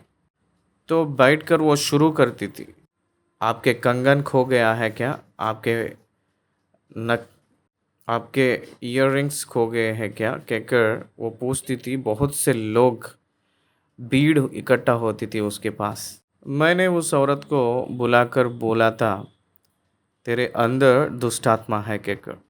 उस व्यक्ति को बहुत गुस्सा आ गया था। मुझे उस औरत ने बोली थी, उस बहन ने, तू परमेश्वर का पुत्र नहीं है कहकर। मुझे निंदा की थी और मुझे आदर सम्मान ना करके बात की थी और चले गए थी वहाँ से। बहुत से लोग इस प्रकार के लोग निकल रहे हैं, ध्यान दीजिए। कुछ लोग ऐसे काम कर रहे हैं, उपवास की प्रार्थना रखते हैं और बहुत से भीड़ इकट्ठा करने के लिए और बहुत से ऐसे प्रकार की व्यवहार करना शुरू किए हैं। 50 दिन की प्रार्थनाएँ उपवास की और 40 दिन की उपवास की प्रार्थनाएँ ऐसे। और एक पास्टर तो ऐसे लिखा है कि प्रार्थना का लड़ाई कहकर पोस्टर डाला था। इस प्रकार के बहुत सी हरकतें कर रहे हैं दुनिया में, सावधान। आपको रेगिस्तान में अकेले छोड़ दिए तो भी, आपको समुद्र के बीच में एक टापू के पास अकेला छोड़ दिए तो भी, आपको जंगल में छोड़ दिए तो भी, एलोन अकेले के रूप में, but you are not alone. God is there with you and speak with you through scriptures. इसको समझना है आप लोग।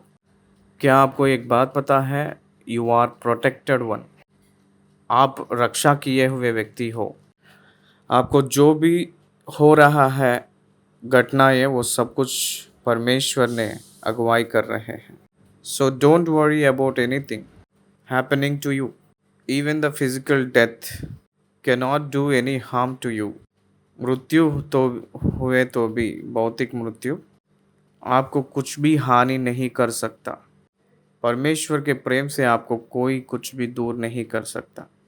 इवन द कैंसर, कैंसर है तो भी डरना मत। आपको परमेश्वर से तो दूर नहीं कर सकती है, लेकिन शरीर से आपको दूर कर सकती है। लेकिन परमेश्वर से दूर नहीं होंगे, परमेश्वर के प्रेम से दूर नहीं होंगे। रीड द बाइबल, बाइबल पढ़िए, वचन को सुनिए, वचन की प्रत्यक्षताएं आपको मिलेंगी। वचन में सामर्थ्य है, वो आपको समझ आएगा। उसको छोड़कर इस धोखाबाजी में, धोखे में मत गिरा करो। और भी मैं कहते रहूँगा तो समय काफ़ी नहीं है। तो मैंने अपने आप को उस पर प्रकट करूँगा, इसका मतलब जो यहूदा इस्करियोती ना होकर, जो इस्करियोती यहूदा ना होकर एक चेला है, और यहूदा इस्करियोती एक चेला है यीशु के चेले लोगों में। जो इस्करियोत यहूदा जो नहीं था, वो नहीं होकर दूसरा जो यहूदा ये कह रहा है 22 आयत में, उस यहूदा ने जो इस्करियोती ना था उससे कहा, हे प्रभु, क्या हुआ कि तू अपने आप को हम पर प्रकट करना चाहता है और संसार पर नहीं? बहुत सुंदर प्रश्न वो चेला ने पूछा था यीशु से। सिर्फ हमको ही क्यों प्रकट किए हो? दुनिया को अपने आप ना प्रकट करके हम ही लोगों से क्यों प्रकट कर रहे हो? केवल हम ही के पास क्यों आए हो? हमारे साथ ही क्यों रहे? हमारे साथ क्यों जीवन जी रहे हैं? हमें बता। It is my doubt. 23 आयत, यीशु ने उसको उत्तर दिया, यदि कोई मुझसे प्रेम रखेगा तो वह मेरा वचन को मानेगा और मेरा पिता उससे प्रेम रखेगा और हम उसके पास आएंगे और उसके साथ वास करेंगे। आप लोग मेरे बात माने थे और मुझे माने थे, इसलिए मैंने आपके साथ रहा हूँ। यीशु मसीह के परिवार जो खुद का है, जो लहू के संबंधित रिश्ता है, वो लोग खुद यीशु मसीह को नहीं विश्वास किए हैं, इसलिए यीशु मसीह उन लोगों के साथ नहीं है। जो अपने खुद के गांव, जो जहां वो बड़े थे, नाज़रत, उन लोग उस गांव वाले यीशु को माने नहीं, विश्वास नहीं किए थे, इसलिए उस गांव छोड़ दिए थे। वहाँ नहीं है यीशु मसीह ने, उस गांव से निकल गए थे।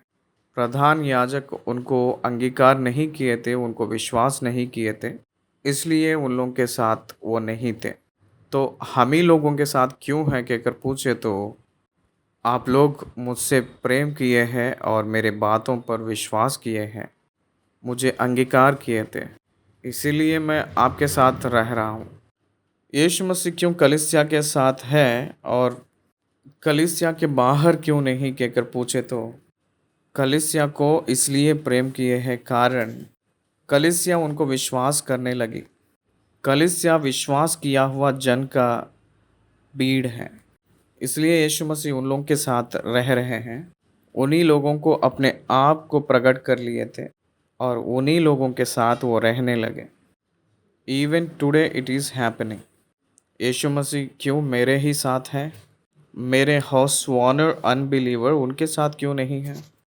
वो उनको विश्वास नहीं करते, वो अंगीकार नहीं करते, वो प्रेम नहीं किए, उनकी आज्ञा को माने नहीं थे।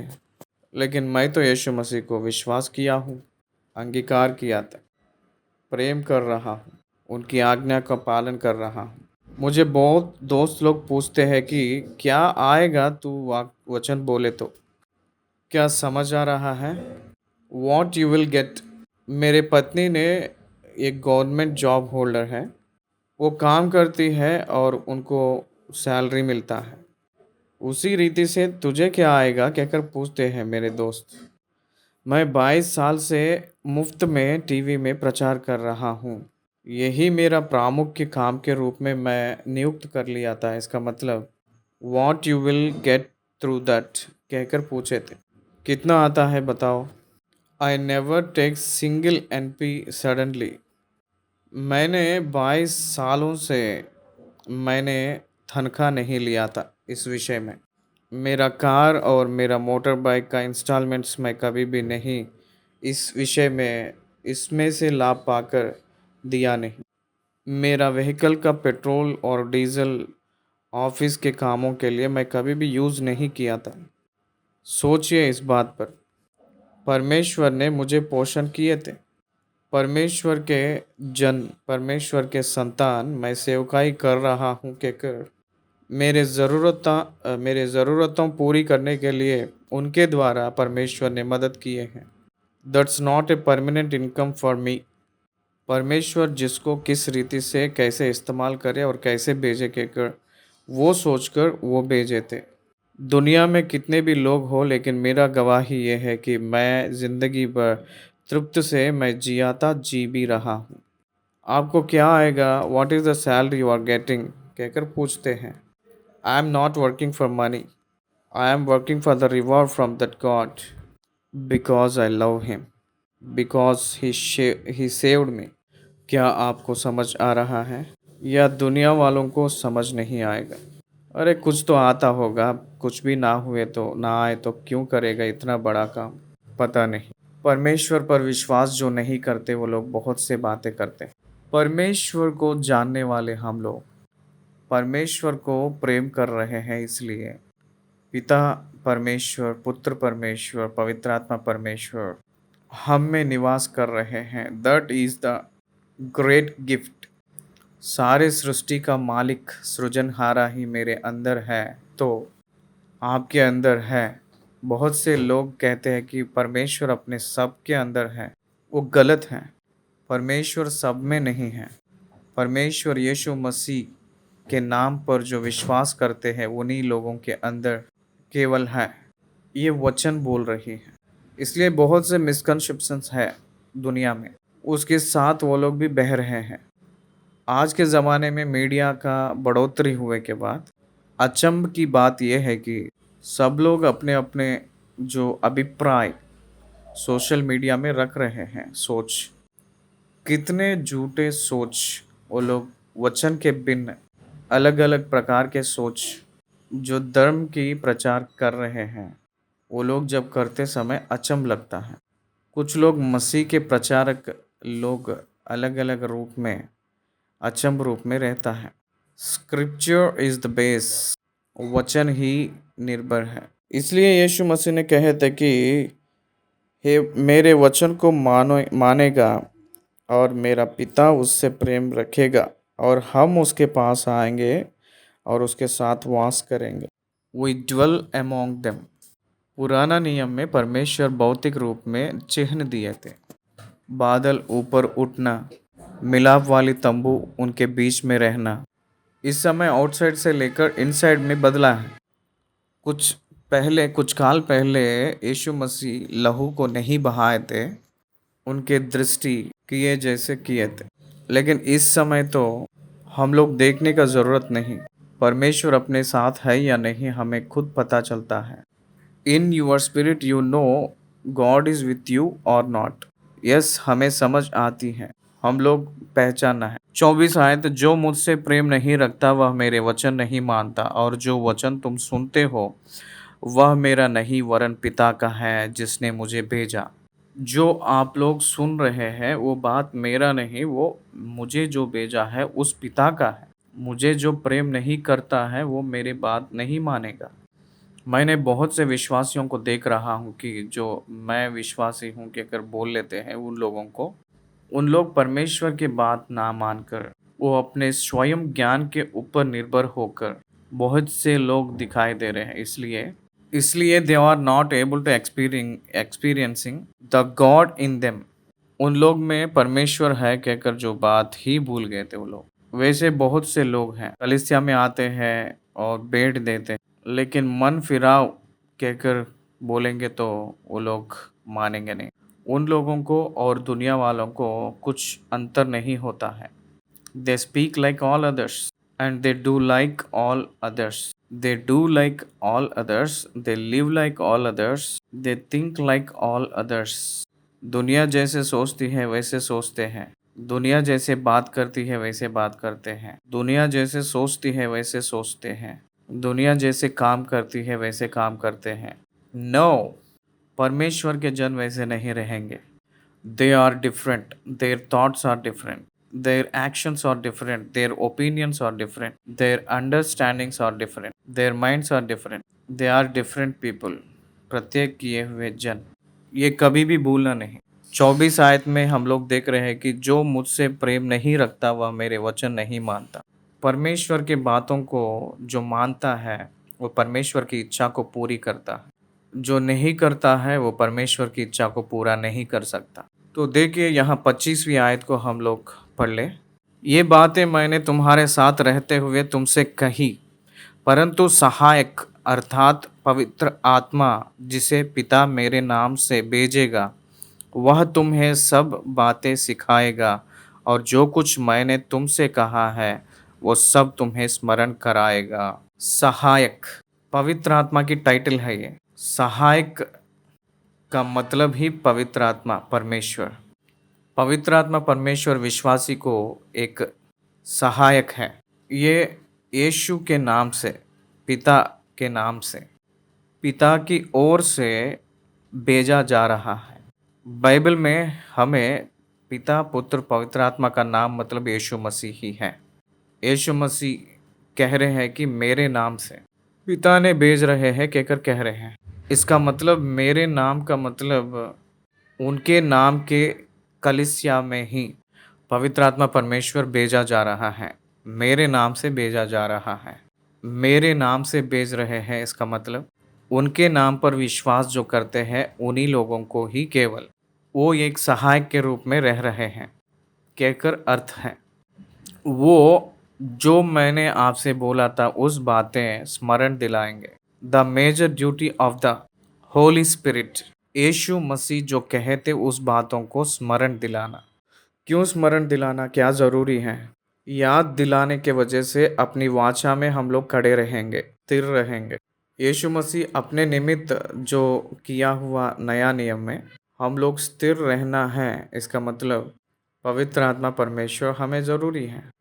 प्रभु ने कह रहे थे कि पिता ने जो मेरे नाम से भेज रहे हैं पवित्र आत्मा सब कुछ आपको बताएंगे।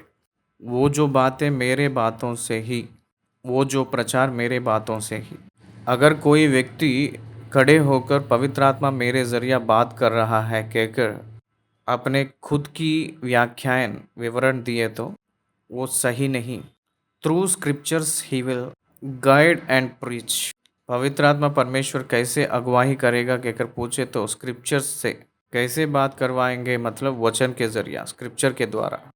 हमें परमेश्वर की वचन को वादा किया हुआ वो स्क्रिप्चर याद दिलाएंगे। पवित्र आत्मा ने स्मरण दिलाएंगे, हमें दिखाते हैं, हमें याद दिलाते हैं।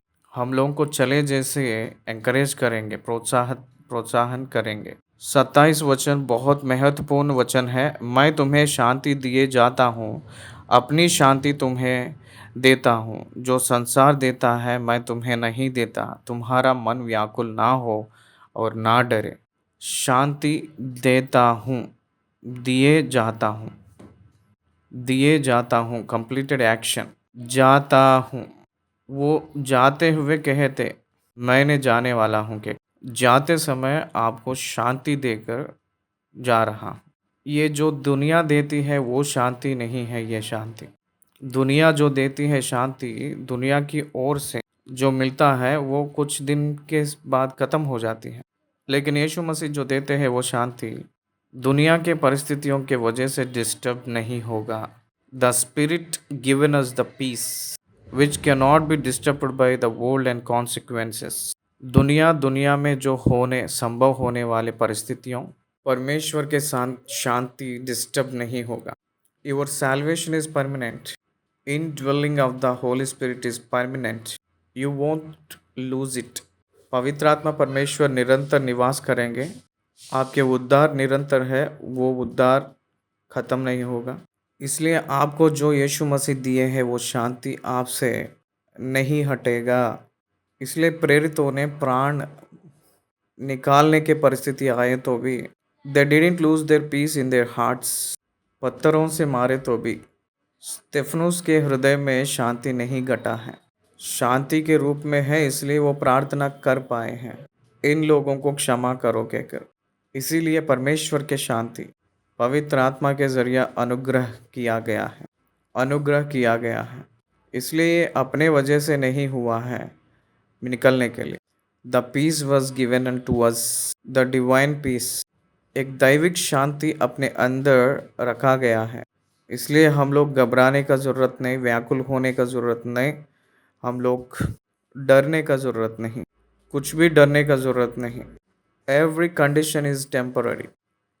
हर एक चीज़ वो थोड़े ही तात्काल में है, तात्कालिक में है, अस्थाई है। आपके विरुद्ध में प्रतिकूल में बहुत से चीज़ें दिखाई दे रही होगी, तुरंत आप घबराने का ज़रूरत नहीं। दैट इज़ ए टेम्पररी, वो अस्थाई है। It will be resolved.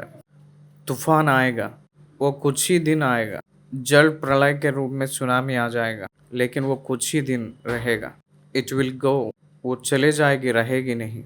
इसलिए हम लोगों को परमेश्वर जो दिए हैं शांति, वो उद्धार है, वो कभी भी नहीं चलेगा, नहीं निकलेगा, ख़त्म नहीं होगा।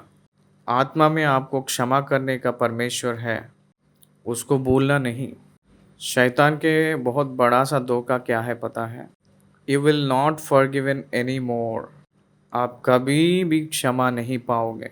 वैसे झूठ से, धोखे से, वो धमकी से डराती है, सावधान रहना शैतान से। आप कितना भी घोर पापी है तो भी परमेश्वर क्षमा करेगा। पतरस ने प्रभु से पूछे थे, अगर कोई भाई गलत किए तो कितनी बार क्षमा करना है? 77 बार। पतरस ने कहता है कि 70 बार है क्या? तो यीशु ने कहते हैं कि 77 बार क्षमा करना है। इसका मतलब, उसका बोली का मतलब ये है कि इन्फिनिटी टाइम्स, वन डे में इन्फिनिटी टाइम्स क्षमा करो कहते हैं। इसका मतलब संख्या नहीं है, उतनी बार, अनगिनती बार क्षमा करो। एक दिन में 24 आवर्स में एक व्यक्ति कितनी बार गलत करता होगा? एक या दो या तीन। अनंत अपराध किए तो भी क्षमा करो कहते, क्योंकि वो क्षमा करने का परमेश्वर है। इसलिए इसीलिए ये जो दे रहे हैं ये शांति, वो ख़त्म नहीं होगा, वो ख़त्म नहीं होती है। It is from peace with God, it is from peace with God and it is with fellow man. ये ख़त्म नहीं होगी, इसको समझ लीजिए। विश्वासी को मनुष्यों में शत्रु नहीं है। परमेश्वर की शत्रु जो शैतान को छोड़ उद्धार पाया हुआ विश्वासी को शत्रु ही नहीं। जियोग्राफिकली राज्य में शत्रुओं को लाए तो भी मनुष्य को यीशु मसीह में जो रहते हैं उनको शत्रु नहीं है। केवल एक ही शत्रु है, वो है शैतान। दुनिया में उसके विरुद्ध में भी रहने वाला जो प्यार करता है वो है कि विश्वासी। इसलिए शांति खत्म नहीं होगा। बाई लोगों को क्षमा किया है यूसुफ, उसके शांति डिस्टर्ब नहीं हुआ था। यूसुफ को जो नफ़रत किए थे उसके भाई लोगों के अंदर जो शांति डिस्टर्ब हुई है, ना कि यूसुफ को। If you are a true believer, if you are a true believer, nothing will happen to you. आपको कुछ नहीं होगा, आपके जो शांति आपके साथ ही रहेगा। तुम्हारे मन व्याकुल ना होना और ना डरना। पतरस ने प्रभु से पूछे थे कि अगर कोई एक व्यक्ति गलत करता है तो कितने बार क्षमा करना है? क्या 70 बार क्षमा करना है उसको? तो यीशु मसीह ने 77 बार कहकर कहे थे। इन्फिनिट, इसका मतलब यह है कि वन डे इन्फिनिट टाइम्स क्षमा करने के लिए कहे थे। इन्फिनिट का मतलब यह है कि अनगिनती बार, जो गिन नहीं पाते हैं उस संख्या, उतनी बार क्षमा करना है वन डे में। 24 घंटे में एक व्यक्ति कितने अपराधी करेगा, कितने गलतियां करेगा, कहीं भी गलतियां करे तो भी क्षमा करने के लिए कहे थे प्रभु ने। इसलिए क्योंकि वो क्षमा करने का परमेश्वर है, इसलिए ये जो देते हैं शांति, वो खत्म नहीं होगा। It is the peace with God and peace with fellow man. ये नहीं खत्म होगा। समझने के लिए कोशिश करिए। विश्वासी को मनुष्यों में कोई शत्रु नहीं है। जो परमेश्वर की शत्रु शैतान को छोड़ उद्धार पाया हुआ विश्वासी को कोई शत्रु नहीं है। जियोग्राफिकली राज्यों के बीच में विरुद्ध के लिए शत्रुओं को बढ़ोतरी कर लिए तो भी जो यीशु में मनुष्य जो भी है, यीशु में कोई इंसान है, उन लोगों को शत्रु नहीं है। एक ही शत्रु है, परमेश्वर के शत्रु, उसका नाम है कि शैतान। दुनिया में उसके विरुद्ध में जो भी लोग रहते हैं उसको भी प्रेम करने वाला ही विश्वासी होता है। इसलिए वो जो उत्तर, जो शांति खत्म नहीं होगा। जो भाई लोगों को क्षमा किया हुआ यूसुफ को, उसके भाई के वजह से उसका शांति नहीं खो गया है, नहीं डिस्टर्ब हुआ है। यूसुफ को जो इनकार थे, यूसुफ को जो नफरत किए थे, उसके भाई लोगों को वो शांति नहीं था। उन लोगों को डिस्टर्ब हुआ था, ना कि यूसुफ को। If you a true believer, nothing will happen to you. आपको कुछ नहीं होगा। आपका जो शांति आपके साथ ही रहेगा। आपके हृदय को आप व्याकुल नहीं होने देना और डरना नहीं। परमेश्वर आपको शांति दिए हैं, डरना मत। आपके हृदय में शंक आने का नहीं होना है। उसको देखकर या उस परिस्थितियों को देखकर व्याकुल नहीं होना, डरना नहीं। Your destiny is clear and God will take you over there. It is his responsibility.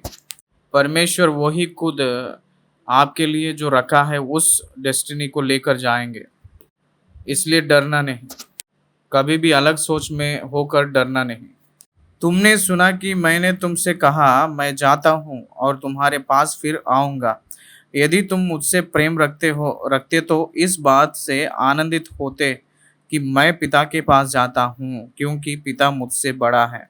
देखिए, यहाँ चेले लोग उसके जो गुरु के समान, गुरु जी जो हैं यीशु मसीह, वो जा रहे हैं कहकर पता चलते ही उनका चेहरा पूरा मुरझा गया था। मेरे पिता मुझसे महान है, बड़ा है, इसलिए मैं पिता के पास जा रहा हूँ, इसलिए मैं बड़ा स्थान, महान स्थान पे ही जा रहा हूँ कहकर आप लोग विश्वास करेंगे। आप लोग दुखित नहीं होंगे। वैसे ही हर एक परिवार में यीशु मसीह में कोई भी सोए तो उन लोगों की ओर से खुश होना है, दुख नहीं होना है। ये क्या बात है सागर जी? संतोष से रहने के लिए कह रहे हो, कोई मरे तो कहकर आप पूछ रहे होंगे। हाँ, सही बात कह रहा हूँ। ये मेरी बात नहीं, यीशु मसीह का बात है।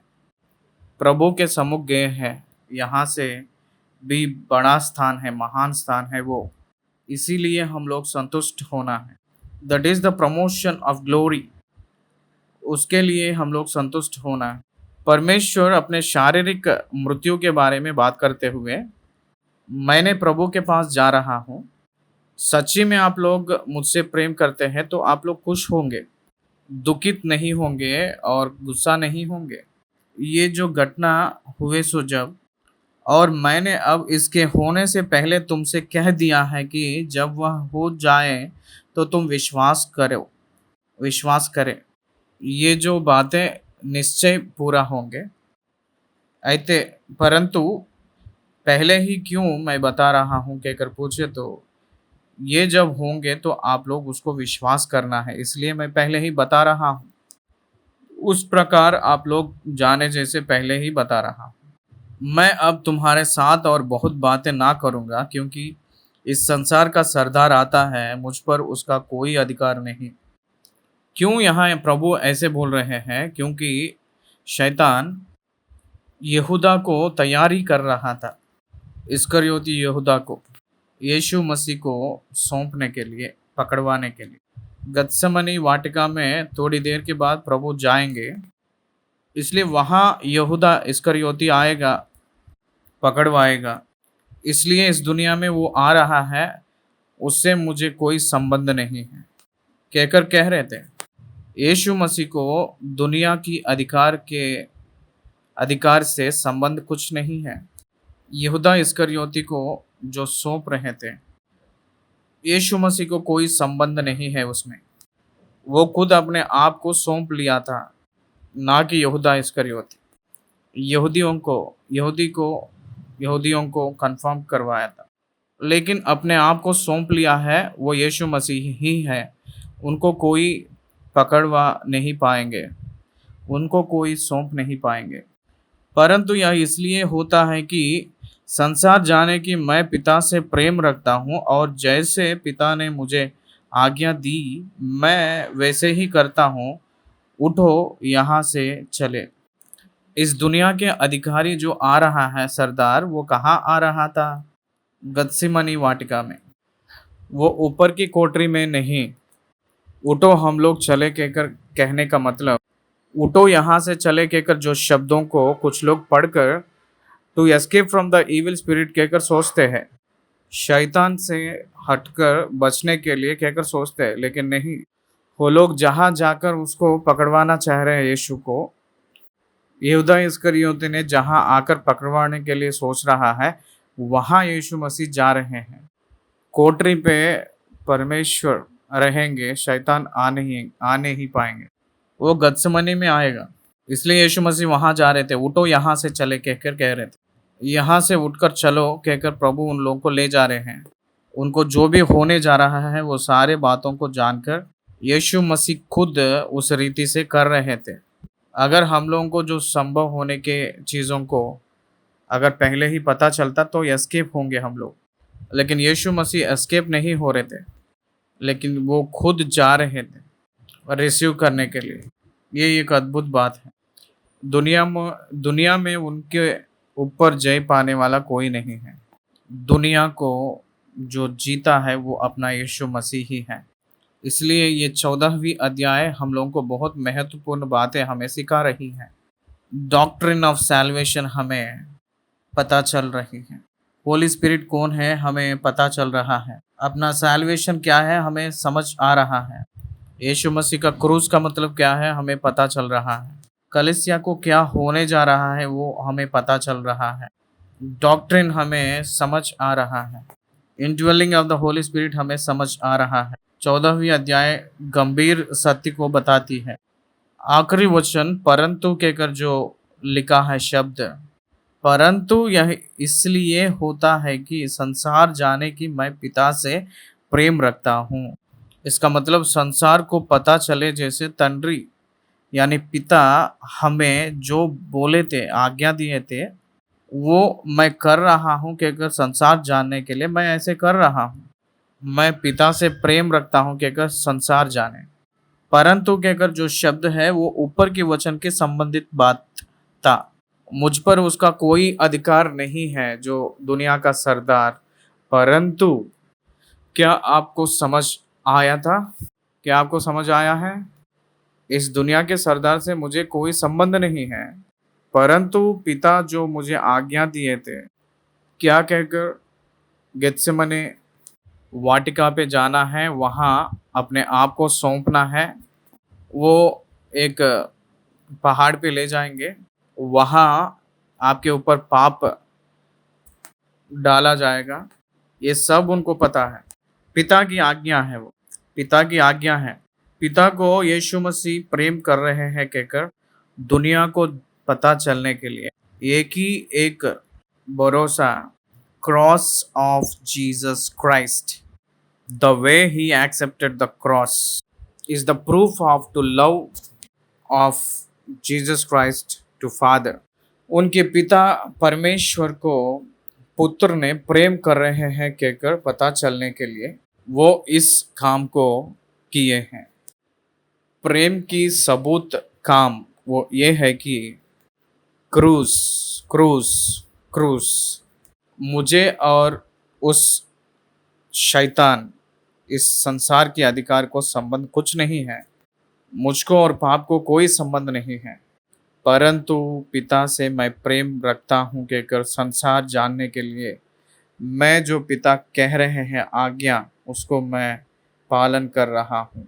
मनुष्य के पक्ष मैं जो अनुभव करना है वो मृत्यु की सजा मैंने हासिल कर रहा हूँ, कबूल कर रहा हूँ। इसलिए उठो हम चले। कहाँ चले?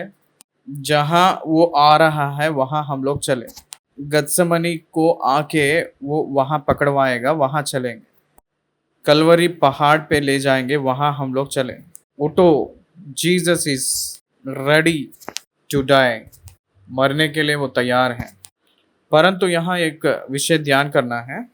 15 अध्याय, 16 अध्याय, 17वीं अध्याय, ये 3 अध्याय ऊपर की कोठरी का ही अध्याय है, ऊपर की अध्याय ही है। परंतु उठो यहाँ से हम लोग चले कहकर जो शब्द हमें कहाँ रहना है, ये 16वीं अध्याय के आखिरी में होना चाहिए, रहना चाहिए। 16वीं अध्याय की आखिरी में रहे तो कंटिन्यूटी हमें। इसलिए इस अध्याय को जब कहते वक्त कुछ शब्दें डिवीजन अप इस रीति से नियुक्त किए हैं कहकर हम लोग समझना है। 15-16 अध्याय ऊपर की कोठरी का अध्याय है। 17वीं अध्याय गत्सेमनी की जगह, गत्सेमनी वाटिका में जो हुआ है। उसके बाद 18वीं अध्याय आते ही वो पकड़वाए गए हैं, वो क्रूस पे जा रहे हैं। 19 अध्याय उनके क्रूस इस प्रकार के रूप में हम लोग देखते हैं। 20वीं अध्याय उनकी पुनरुत्थान है, जी उठने का। इसलिए यूहन्ना बहुत अद्भुत रीति से इस ग्रंथ को लिखे हैं। यहाँ तक हम लोग 14वीं अध्याय को खत्म किए हैं। धन्यवाद।